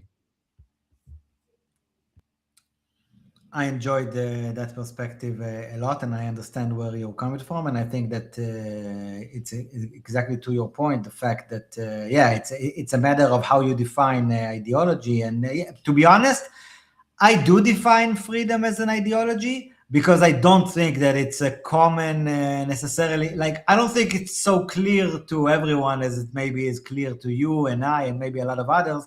I actually think that as time goes by and I grow up, and especially after the last few years, from several different directions and vectors, I'm actually more and more convinced that many people, they don't want what we define as freedom. You know what I mean? They kind of want the sense of safety. Okay, let's call it that. And the fact that I think it's mostly about responsibility. Like, who do you actually want to be in charge? Do you want to be you? Do you want to be in charge yourself? And do you want the responsibility to lie upon you and within you? Or do you want to say, oh, no, the government should take care of me. The state should take care of me. And someone else, some other force should be responsible for me and make sure that I don't fall. Like you always want a daddy. You always want a mommy. And I actually think that precisely because of that, I actually do think that, crypto is 100% an ideology, because I even see like amongst my friends, on many, by the way, it's not only regarding finance and money and stuff like that. I don't want to get too political on the show from various angles. But like, yes, so many times I get a sense that some of the people I like the most, like my best friends in the real world, I'm often asking myself, man, they don't even want to be free. You know what I mean? It's not about, they either completely don't get it, or they just don't want to get it. And by the way, these are people that are in many ways much smarter and more successful than I am on basically every... the drive to self-determine is not correlated with intelligence in any way. Those are like completely separate dimensions. Yeah. Again, like there are many different looks on it, but I agree with you. Definitely, I agree with the term of like freedom maxing. And I actually also think that, if it also raises like the moral issue of like, okay, you can, for example, block someone who's a malicious actor, whether it's on, no matter what kind of a level, you can block him. But what is the cost? Maybe the cost is that a righteous person also is now exposed to that threat. And then it's a whole other moral debate, like, is it worth having one innocent man in prison? You know what I mean? Like, it's a whole topic within itself, which I actually think that we should often raise on the show and do some shows about. I will try to give another perspective on what you've mentioned there, because, like, for example, I think the most obvious example of what we're discussing here is Tether, USDT. Like, for example, Tether, good or not good? Because for many people, I actually think that Tether is a lifesaver. You know what I mean? By the way, and I often use it, because if I actually need like to go from crypto money to fiat money, okay? On this side of the world, they want Tether. And I'm pretty sure that all over the world, whether it's people in the East, in Africa, in Asia, in whatever, the fact that something like Tether exists and is able to scale big enough allows them access, and they enjoy it, and they actually get a better life because of it. And I agree that the other side of it is what we're discussing, that, oh, wait, someone can actually freeze all that and say goodbye. So it's also like a more complex and like a topic that raises more questions. Like, once I was convinced that, no, Tether is bad. You know what I mean? But like, who are we? Are we kids? Like, those are the good guys and those are the bad guys. You're using Tether as a bridge. It enables you to connect to like essentially assets in the real world. And most of the providers doing that bridging, they will ask you for USDT. Fine, you know that. You also know that Tether is censorable. So I hope that as an individual that is also a freedom maximalist, you have now understood that essentially your stablecoin are to be stored in something that is not Tether, not but I still censorable. need them. That's my point. Like, But when you off-ramp, the amount that you want to off-ramp will be swapped to Tether, sent to a hot wallet or whatever you need, and do your transaction used as a bridge, but not for storage. That I do, and that I agree, Bryce. That I do, and that I agree. But what if it gets to a point that I can't even do that? So my next question to you is, for example, okay, let's talk about the 0.05% of stablecoins, the ones who are really unfreezable, the one who really can't be touched. I will present it as a question. Can they be scaled? Can it be at some point that we reach a phase where it's big enough that we can actually transact that way in like a really uncensored way? Obviously, yes, because again, you have to understand that the current state of the no to the blacklistable question is literally the least effort, right? The least amount of effort possible is what being done here. Because the path of least resistance, if you want to grow a stablecoin, is just to wrap some bullshit from the real world, tell a nice story, and grow this supply of stablecoin. That's a story we've seen countless of times. But the real I mean, this data point is literally, you can't argue against me on this, right? How many teams? So okay, let's take a step back.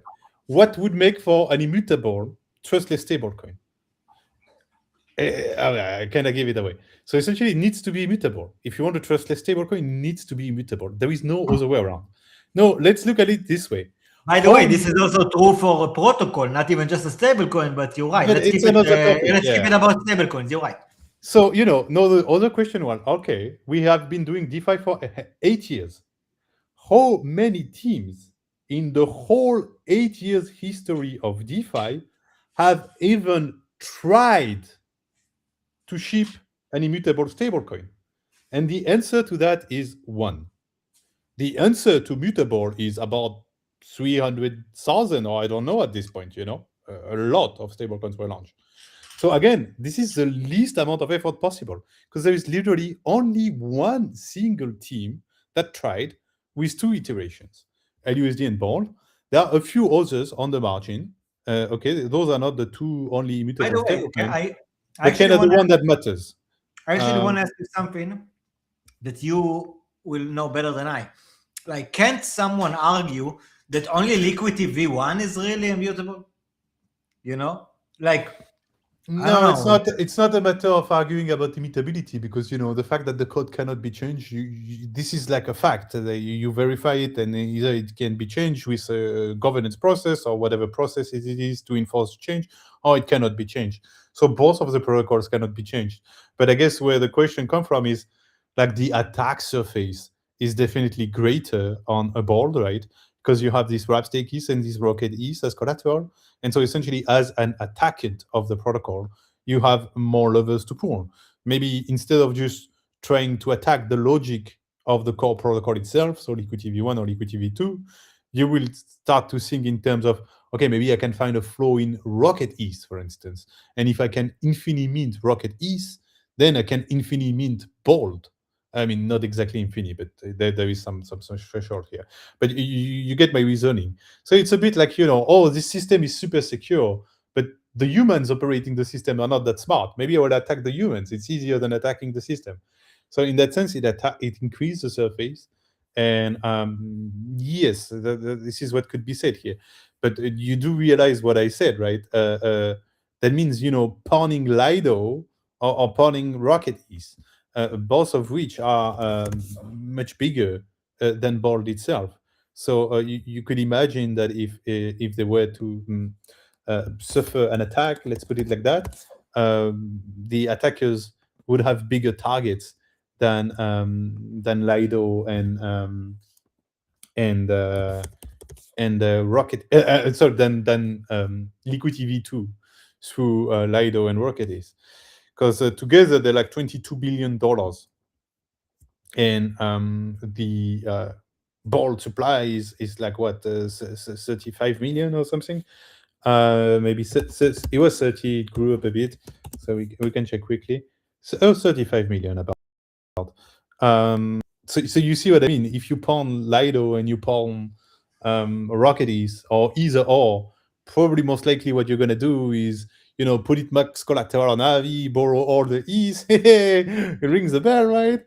Do the same on other money markets, destroy all the liquidity that you have on DEXs, essentially pull from when you want to pull, you can pull. And then, yes, maybe you notice that there is, I don't know, 10 million of pairing asset on Ball, and you're like, oh, I can also drop a bit on Ball, mint a gazillion of Ball, and try to drain that liquidity. But it would kind of be low on your target list.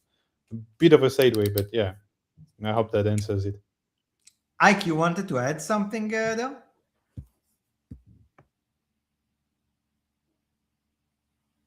Speaking about the blacklist, I just want to add a few things to blacklist and a bit more of a balanced because I've spoken to quite a number of founders about the same case, and speaking about blacklist functions. And what I've come to realize from my conversation with several founders, I don't want to mention some names, but is the fact that different founders genuinely wish that they could push out these products, and they genuinely wish that they could create stable coins that are blacklist free and have no freeze functions. But in the pure core scheme of things is revenue. And so most of these stablecoins find it difficult to scale on an institutional level without having the ability to actually blacklist. For example, if you want to be Genius compliant, you need to have the blacklist functionality, because there'll be, cases obviously that have to deal with regulations. So if you want to be regulatory compliant, you need to have the blacklist freezable functionality. So right now it's a question for a lot of founders on, do you want to just scale, or do you actually want to create a proper stable coin that is truly decentralized? Because a lot of stable coins that want to actually stay freaks free find that they cannot scale on a global level. They cannot be used by institutions because they don't have that ability. So it's quite a dilemma between founders, and I've spoken to quite a few. And I just thought to just bring that up as well to into the discussion, because I think it's quite an angle that needs to also be looked at as well too. Yeah.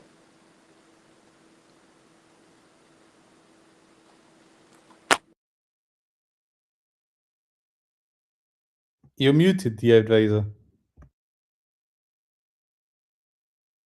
On the stream to your camera. Let me check if I can. Oh yes, thank you for bringing me Okay. back. I don't know what happened. Sorry for that.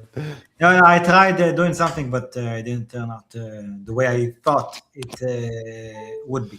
So how can you how do you guys explain the fact that all these actually immutable stablecoins, or bold for that matter, how hasn't it scaled? How isn't it bigger? Because again, the other side is the path of least resistance, right? So DAI went to USDC and vassalize because it was a convenient way to solve their overpeg problem. Most of the stablecoins they're not even trying to begin with, because it's simply easier to build centralized. There is also, mismatch in intent, nature of what we're trying to build here. So for instance, Go, when it came out, people had some hope. But of course, some stablecoin coming from Avi could not be anything else than an absolutely, censorable entity, because of the focus that Avi is having lately, institutional, regulatory compliance, and all of that sweet talk. So it's really like alignment problem. It's like, if you let business do what they do, well, business want to be to be in control, to work with the regulator of your local country, and to serve a compliant product, essentially. So of course, when they assess all of that, what is the shortest path to compliance?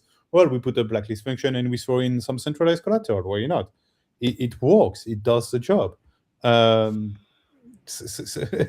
it really comes from that. Like, essentially, trustless immutable stablecoin are a demand from the base, and as long as the base doesn't express it, there will be no need for upstream corporate business layer to answer to it. So the only hope you can have is that a non-business, non-corporate entity will tackle the need, some kind of public good foundation type of things. So let's say if Ethereum Foundation woke up one day and realized, oh, DeFi is cute, but it's completely bullshit as long as we don't have like a decentralized stablecoin in the hundreds of billions of dollars, and we need to stop being so nice and dandy about USDC and ESNA and all of that stuff, and decide to put, I don't know, 10 million on the table and fund their own stablecoin, that that would be kind of a scenario that leads to that. But honestly, you kind of praying for the best. And I've seen it very firsthand with Polaris. I can tell you, because this is what we're building at Polaris, right? VCs are not interested. Sorry to break it to you, bro. VCs don't give a shit about your freedom. VCs don't give a shit about your sovereignty. VCs, like, they want to make money, and to them the quickest path to money is not shipping, a tool of individual sovereignty and freedom worldwide. And that's the funniest thing, because in their analysis they could reach that. They could understand that the first few that are going to do that, they're going to be sitting on a huge market that is going to be for them and for them only, because the USDC and the other will not be able to compete in that market. But somehow they don't see that. They see a high risk at several levels. They see uncertain outcome, and so they would rather back, the next fork of whatever, or hey, we're bringing this carry trade tokenized on chain, or so on. And that would be my reading. Yeah, so actually, you raise a good point. You raise a point that it's not really mostly about necessarily education. It's like the prior factor to it, that first of all, someone needs to make, like, if we really want decentralization to work, we have to make it attractive to those who want to make money, because that's what's really kicking things into gear. And actually, it's a much quicker form of a catalyst than really educating the population or whatever about immutable coins. Because again, this, actually educating the public will take, at a minute, even if it happens, it's going to take decades. You know what I mean? Decades of hack after hack after hack after hack after hack, and loss of trust.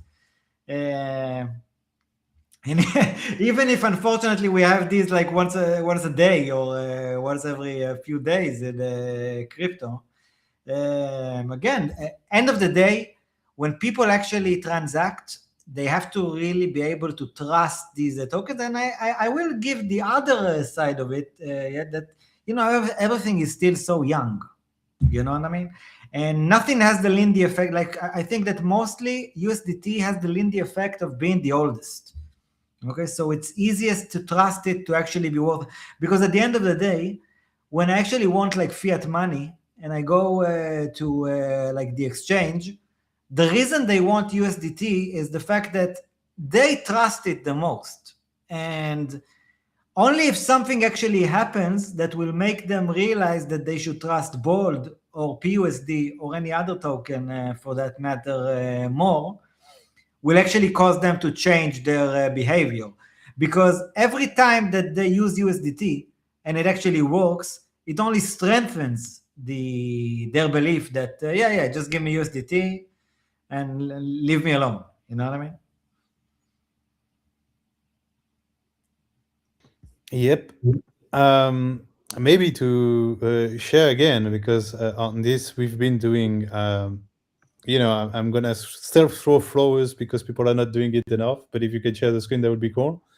But what we have at Pharos is the most advanced by an extremely wide margin blacklist tracker of the whole space, right? So the best blacklist tracker you can find, they will track partially about 3 stablecoin in terms of freezing. Pharos is tracking about 40 to 45 very precisely in terms of the actual amount that are being What do you mean? 45 different stablecoins who have frozen assets? Yes, which can directly froze asset. A bit less, actually. You have the whole list here, at least 30. Can you also later expand on the different types? Because I saw that there's at least, I think, 4 divisions. There's something. I'll get into it later as well. But yeah, so most extensive blacklist tracker that ever existed in DeFi, and that's just one of the features of Pharos. So you're welcome. So we do have indeed 4 tiers in there. We have the yes tier. So this one is the less ambiguous, right? There are explicit blacklist, freeze, destroy function in the stablecoin contract. And we're already talking, 133 stablecoin out of 250. So the vast majority in count. But even more importantly, 307 billion out of 340, 350.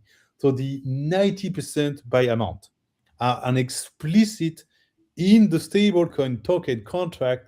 There is some form of feature that can 90%, 90% by mass. But we're talking 90 just about or 19. 90.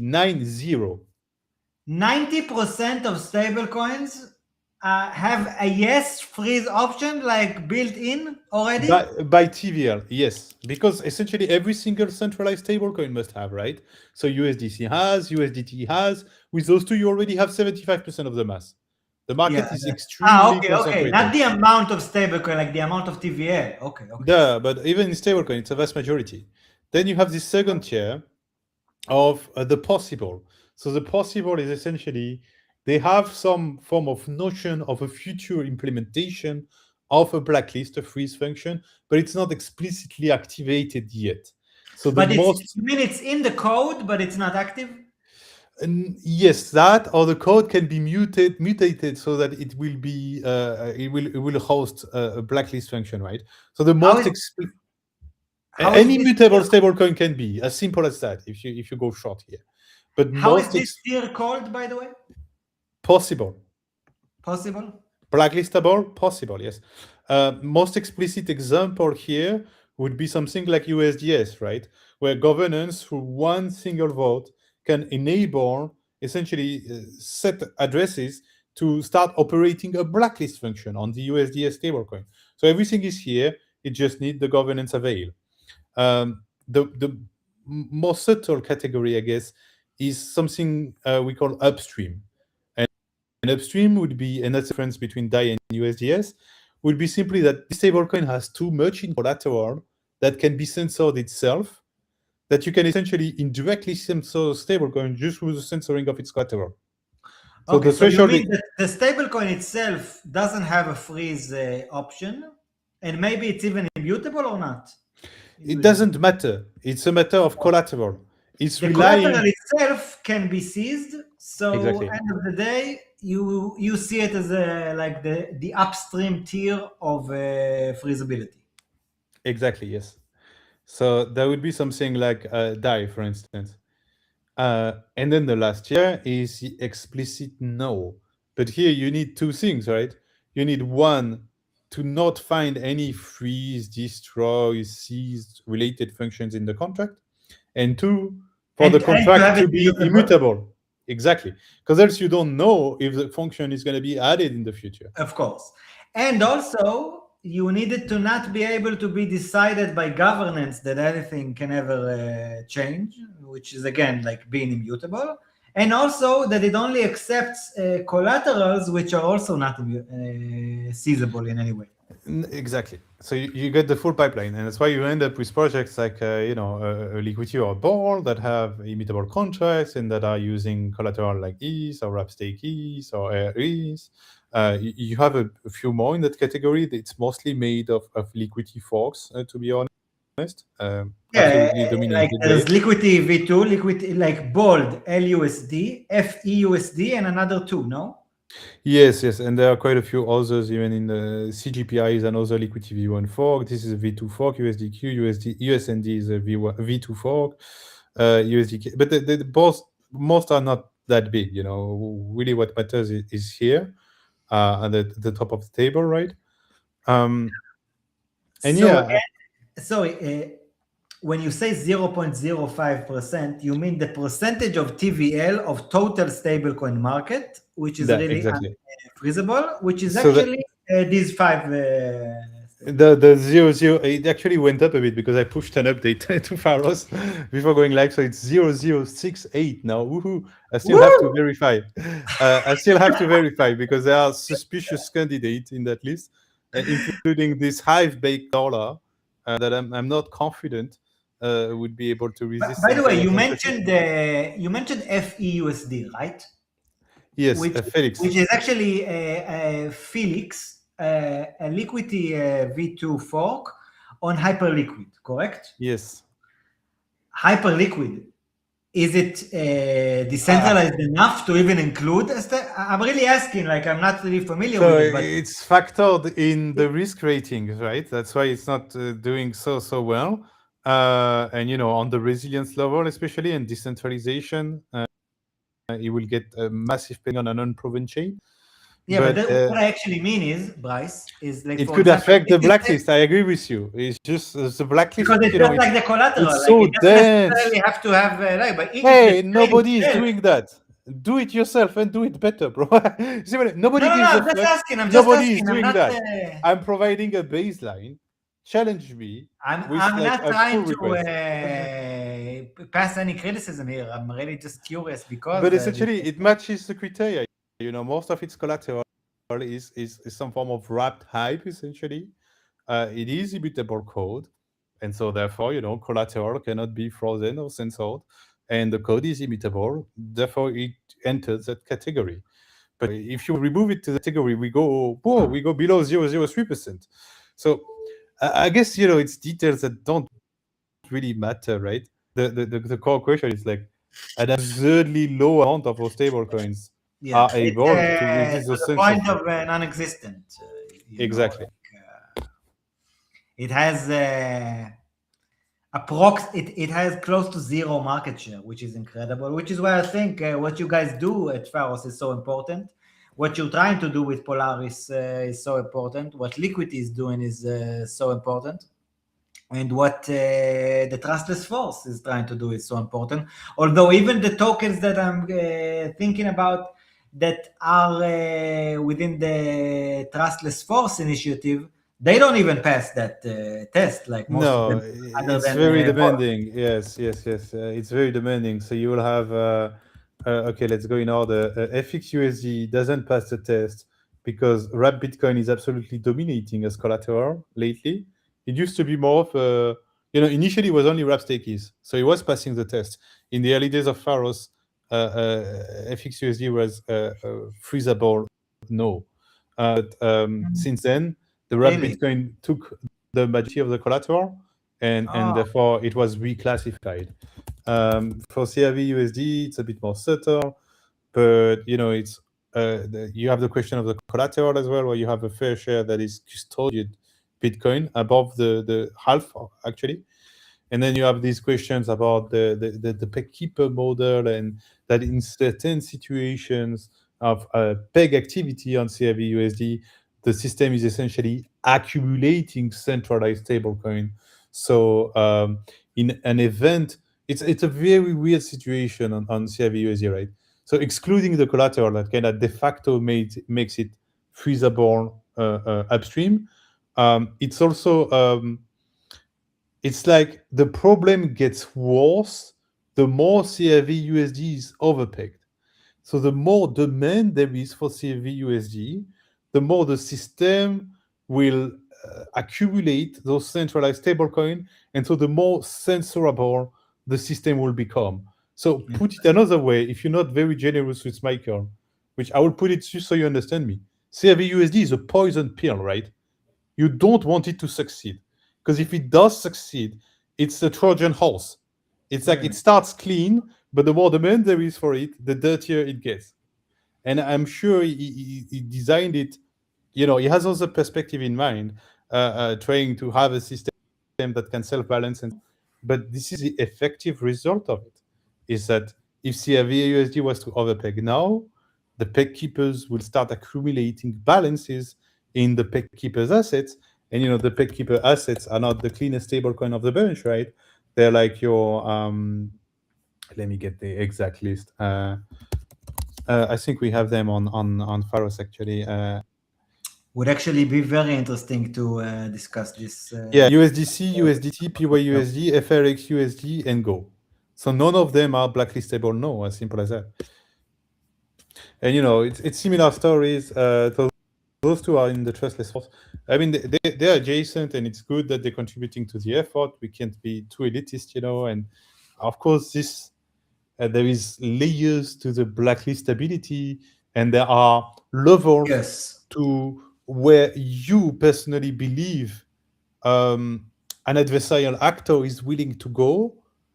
But at my personal level, hey, if I want to play Lotto, I go at the Taba, and I buy a ticket and I scratch it. if I want to have immutable, uncensorable, unfreezable assets, I'm not taking fucking chances. The only number I will accept is 0.00% chance of being blacklisted, frozen, or seized. Anything above this is not acceptable to me. But I understand that maybe I'm a bit intense about it, and that some people might be fine with. But that's there is a okay. That's your 10%. choice. That's your. You should have the right to demand 100% purity from whatever you want, whether it's your water or your money. You know what I mean? Like, it's kind of the whole point of freedom and having a choice. And I actually always enjoy like your perspectives about these issues and the fact that you're actually trying to do something about them, whether it's on the diagnostic side, like you do together with Ike with Pharos, and whether it's on the building side of things with providing a new alternative with Polaris, which I'm, again, very curious to see what you guys will do. And the whole thing just makes me really understand that, there are so many interesting topics that this kind of a show that we're doing here, and I'm very happy we're actually doing it, can lead us towards. And we actually should have these discussions at some point, hopefully, with Michael from the Trustless Force, with the guys from FX, with the guys from Curve, with maybe even people from like much more centralized entities like Tether or Circle or whatever, and to really counterbalance this, like to really argue these claims and points of what's actually the right way to look at things, and like where's the balance between things. But honestly, extremely a fascinating topic for me. And the important thing that I think that we should, like the kind of message we should be delivering, is that whoever's out there in using any kind of form of money or asset, for that matter, should really try to understand it and realize like the different levels of risks and whatever it means, whether it's an asset, whether it's a stablecoin, whether it's a protocol. It again comes back to the point of responsibility. Like with freedom comes responsibility. This is not separate things. If you want real freedom, you have to be willing to take it with the responsibility it delivers. Like otherwise, again, it's please, daddy, government, take care of me, and that's a whole other angle of things. And again, this goes actually to all like fields of life. Like money is just a very integral and important one of them, but it actually touches on all kinds of other fields of life. Ike, anything that you want to add on these topics? Not for now, because I mean it's quite a lot, and very interesting things you mentioned so far. Speaking about next talks and coming, I feel like this part is a very sensitive topic, and it has quite a number of perspectives from both the trustless people and the CFI guys and the guys who really work for regulations. So I have an idea, but I mean, I'll talk about that off the call. But some of the guys at Frox want to be here. I mean, I have Captain Hayes, the strategic reserve lead at Frox. He wants to be on the call. I mean, he spoke to me last week. He was like, he wants to be on the next podcast. So I think this is going to be an interesting part to talk about, because I know that Steve had a number of conversations along this line, and a number of things as well too, in this regard that had to do with compliance. You understand? So it's quite an interesting topic as well too. So I'm having a lot of ideas for the next call, interestingly, but I'll just give my thoughts on Sudan here. Yeah, I actually think that we can have incredible talks with like teams from the industry about this kind of stuff, and will be very informative and highly educational. Sorry, I thought you wanted to pop something. Yeah, I actually do. For the next go ahead. topics. Sorry, let me put it up back. I just heard that it pings on the... I didn't know it pinged you. Sorry. Okay, I'll be more careful. No, on the contrary, it's good. Otherwise, I wouldn't have known. Okay. Go ahead. Also, if you don't mind, give a short explainer of what this Give ETH and the QF round is. I've been seeing it all over the place, but I Yes. wasn't really sure. But so try to give like an introduction to what the whole thing even is. Oh, it's a long story, but it's a bit of the Yeah, spiritual. not too much, like in some anecdotes. Yeah. So it's a bit of the spiritual successor of Givers, right? They were both active at some point. Of Gitcoin, you mean? Gitcoin, sorry, yeah. And I don't know exactly what's up with Gitcoin. Probably still ongoing, but it's trying to find new ways to fund the commons, right? And the commons being your neighborhood security researcher or someone building some piece of infrastructure that everybody is using, or some tools like Rotkey that is local run open source portfolio tracker, essentially, that helps you make sense of all your whole crypto activity without leaking data. It could be things like a DeFi scan that gives you decentralization analysis and point of failures on DeFi protocol. Something like Pharos Watch that gives you risk analysis and data on stablecoin. Some more like fundamental stuff like developer tooling. So essentially all this decentralization doesn't happen by magic, right? There needs to be the little in my head I call them the little fairies of decentralization, because I feel like it carries the right mental model, but maybe it's not the best. But if you look at what is in that Maybe round, it is actually the best, I must so say. it's like you want to decentralize, but okay, you're setting up an infrastructure, but then there are people doing things around that infrastructure that make this effective decentralization possible. So like people to operate your infrastructure, they need knowledge of it. So some people are writing that knowledge. Other people are writing interfaces that makes it easier. Other people are producing dashboard that helps your governance take the right decision. So this thing goes in the right direction. So it goes all over the place, and you can really see it. You have a lot of analytics tools. So I mentioned a few already, but you also have BlobScan, friends from MT Capture doing really good thing about helping you understand decentralization of governance. You have SEAL 911, of course, so like more remediation response to hack and attack situation. DAppNode helps you run Ethereum nodes at home. So we could keep going because they're all pretty interesting projects, but it's going to be long. But two core message I want to do here is this round has a special situation, which is called the matching, right? And the matching is coming from the funds of the DAO. So the DAO hack that happened ages ago, and there is some return produced on that asset that is used to fund this fund. There's also donations from other entities, but essentially there is a large amount of matching on this round. And so what it means is that right now the round is ending in 10 days, but right now you have I'm not even 100K donated.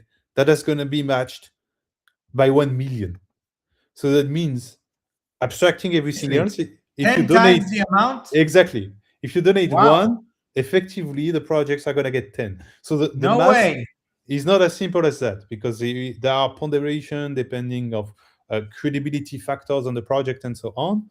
But I thought it was 1 by 1. I had no idea it was in such matching a can be factor. huge, really huge. And so it's really, Wow. maybe I will drive it like that. The problem with such project is, and you see it kind of at the top, right, is people would go and they will donate to the name they know. So for instance, Rect is collecting a lot of money there, and good for them, and still 911. But at the same time, you have ton Zach XBT because he's so well known, but you have tons of smaller projects that are not getting so much, but they're doing insanely useful stuff. So go around, browse, read about the project, and donate to those smaller guys. That's probably one of the biggest impact you can do if you want to see that freedom to transact and all that vision happening. Don't just go for the name the name you've seen around Twitter. Actually open, okay, what are those guys doing? Oh, well, they're doing a tool to help me understand the actual privacy features of a wallet. So that's pretty useful, right? Okay, and that's really, I think, the main idea here. And two more things is the amount really doesn't matter because, again, of the matching. So you're not just donating money here, you're sending a signal. A signal can be sent with $1 worth of token. what is equally important to the amounts you're donating is essentially the perceived credibility of your profile. I don't have a wallet installed here, so I can't show you, but there would be things, like having a Gitcoin passport, having blockchain activity. You have like all this scoring system that had credibility to your profile, and essentially will add a weight as to the signal you're sending as a donator. So interesting experiment using crypto native tools to fund crypto necessities, to put it simply. So go around, try, and if you can, even if it's not big amount, donate. It can make a massive difference. Where people find it, Bryce? Giveth.io. Giveth.io. You can also look for Giveth. And check the quadratic funding, as they call it. Well, I actually saw a post by Griff, I think. Maybe it was. Yeah, he's one of the main instigators of Giveth. That you can. No, actually, because many people were saying, "Oh my God, I want to contribute to every participant of this thing." Donate 1 cent to each. I actually saw that they've added.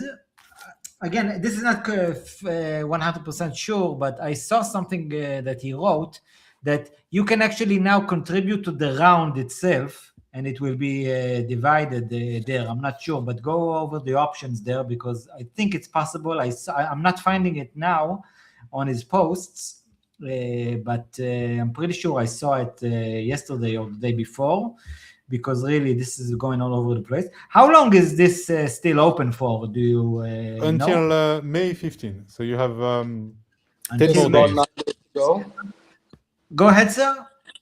Yeah, it's closing in 9 days. So after 9 days, the curve round ends, and then they start the next procedures for the actual marching. So 9 days and 11 hours more to make donations. As it stands, yes. Do you guys know people from there? Maybe any chance that we can get them on like a show for Leviathan News? I've interacted a couple of times with Griff. I think it's something that we could walk around. They're quite vocal. I think last day he retweeted my post talking about Giveth as well too. So I think that should be quite some. Yeah, no, they're pretty accessible. Always done for a show. Yeah. Amazing. I actually tried approaching. If you're talking to them, let them know that on our very small side, we will definitely want to push this message more and more. And I definitely think that this is a great use of funds. I actually saw a good post here. Let me see if I can pull it up and share it for a second here. Just a second. I'll post this one by Griff.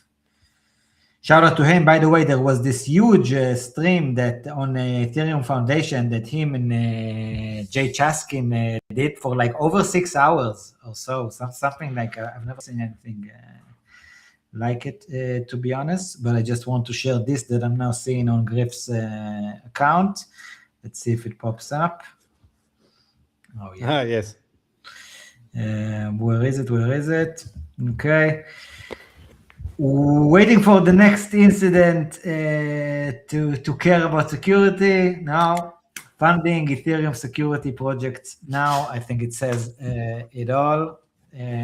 Much respect to the Giveth folks and this incredible initiative. Still 9 days and a few hours to contribute. So look for them on X at Giveth and Giveth.io. What a blessed initiative, to be honest. Guys, anything you want to add before we wrap up? One last light one to wrap up. Actually, we're going for over 2 hours. I'm enjoying this so much, I must say. Let me tell you, this is very likely the best format of a show that I've done so far.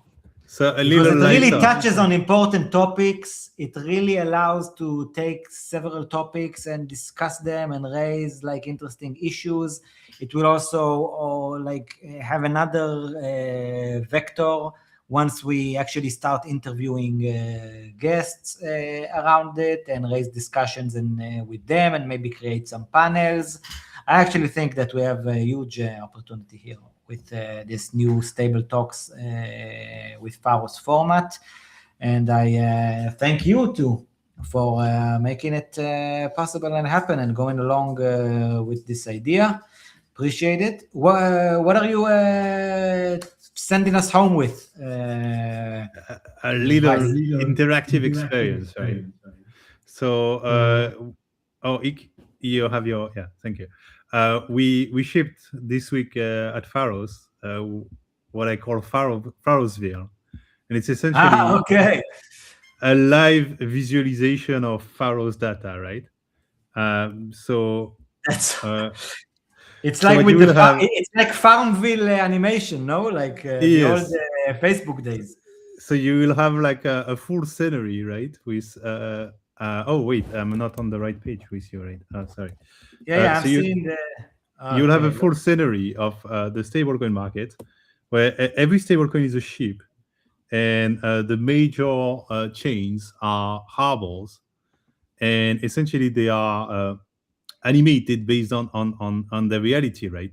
So the stablecoins that are in the danger state are the ones that are in a depeg situation, or actually, in that zone in the news radar.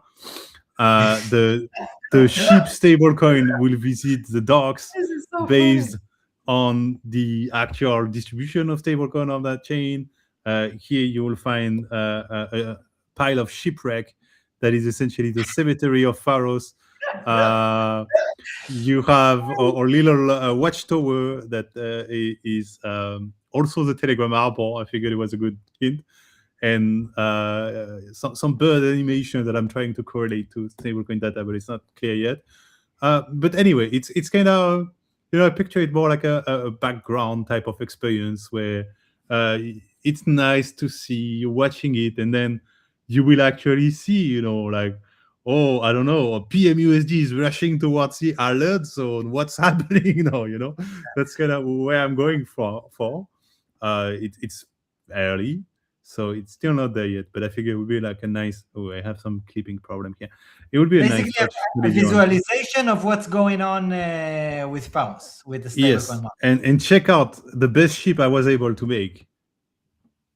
You know which coin is this one? No. Come on, look at the same. Okay, of course. The king of coin. Yeah, you like it best. You like it best. It's a CRV USD, right? But fuck, I can't select it. There is so much overlap. But CRV USD, here it is.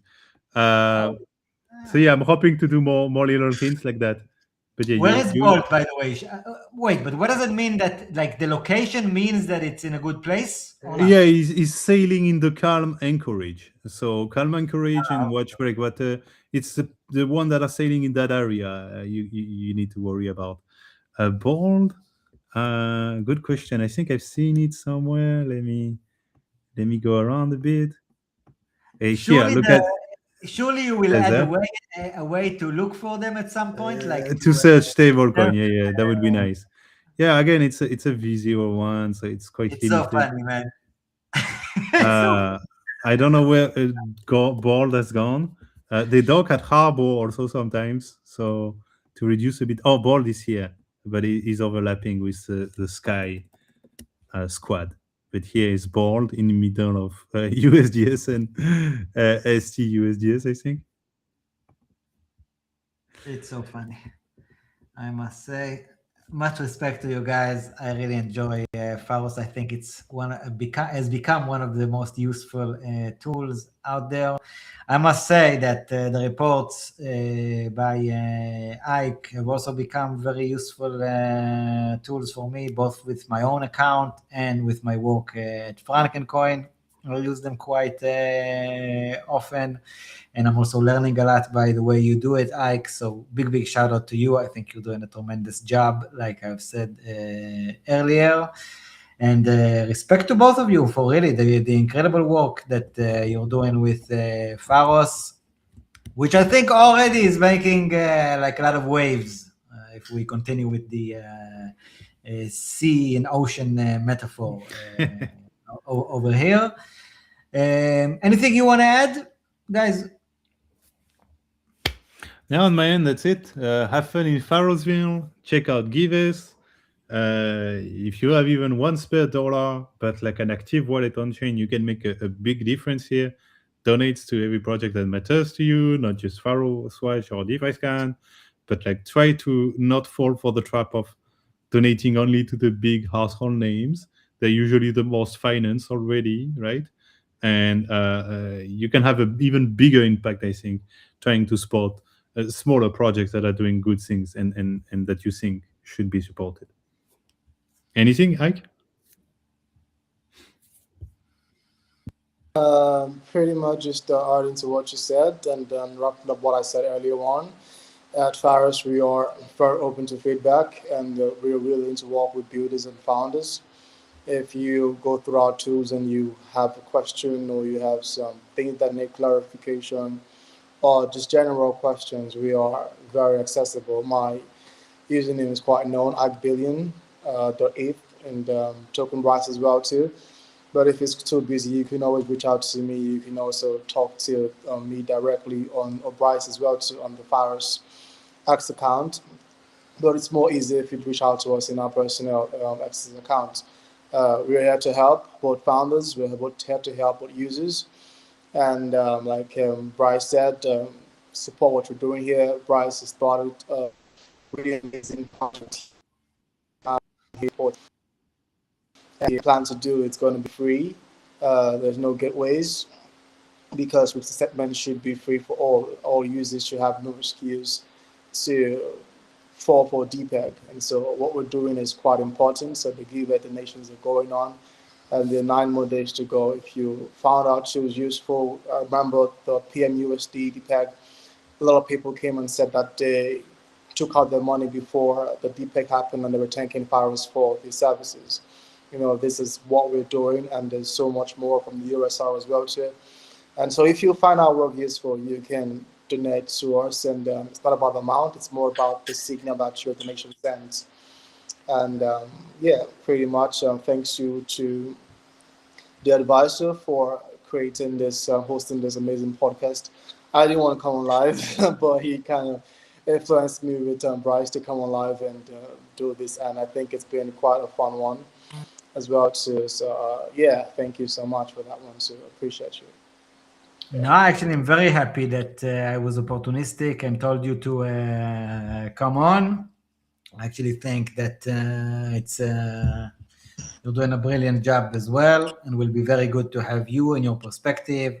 Not to mention the fact that you're finding other stuff during the stream. We will need to set you up with a non-vertical camera, because that way we can also use this setup, which I think will be for 3 person or even 4, it will be nicer. Okay, but in general, I must say I'm very okay. Yeah, I should have thought of that. I haven't thought of that. But yeah, I'm very happy that you came on stream for the first time. I think you did brilliantly well. And guys, already looking forward to the next one. I really hope that at some point we will get to do this not only like 2 weeks. I don't think that we will get to do this in the next 2 weeks, because I know that, Bryce, you're going to East Prague? Yes, but it's this week. I can do in 2 weeks if you can. I'm not sure that I will be here. I actually hope to go to some conferences myself in the next 2 weeks. But if I will be able to and available enough to do a stream, we will. If not, let's do it the week after once I'm back. You're going to speak at Yes. what's it called? East Prague? What are you going to speak about? Pharos? Polaris? It's a bit of a transversal topic, right? But about what we discussed tonight, about the sensibility of stablecoin and the huge blind spot that it is for the industry. Honestly, hope to already see the video of that.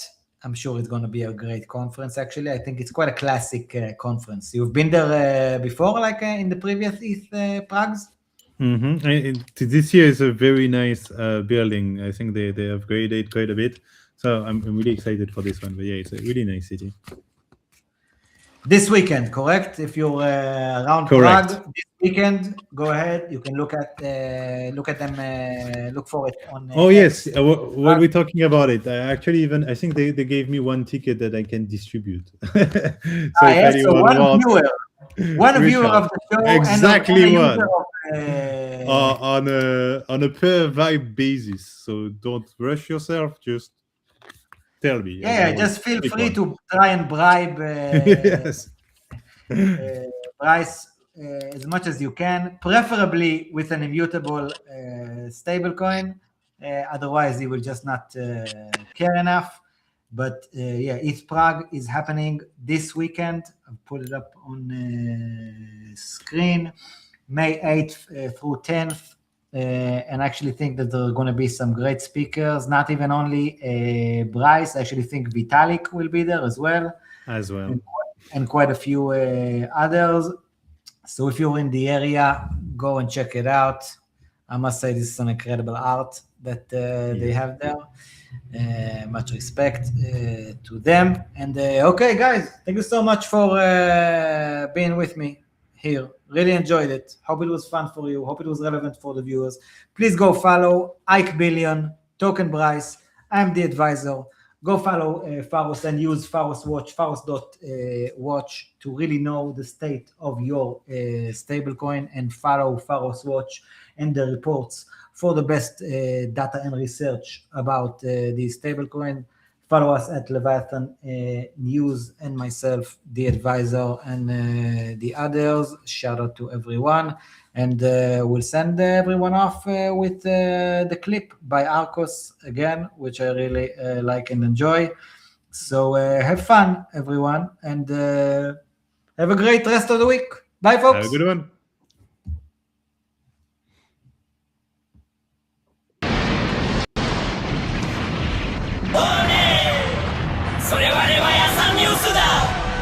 セットライズだ逃げろ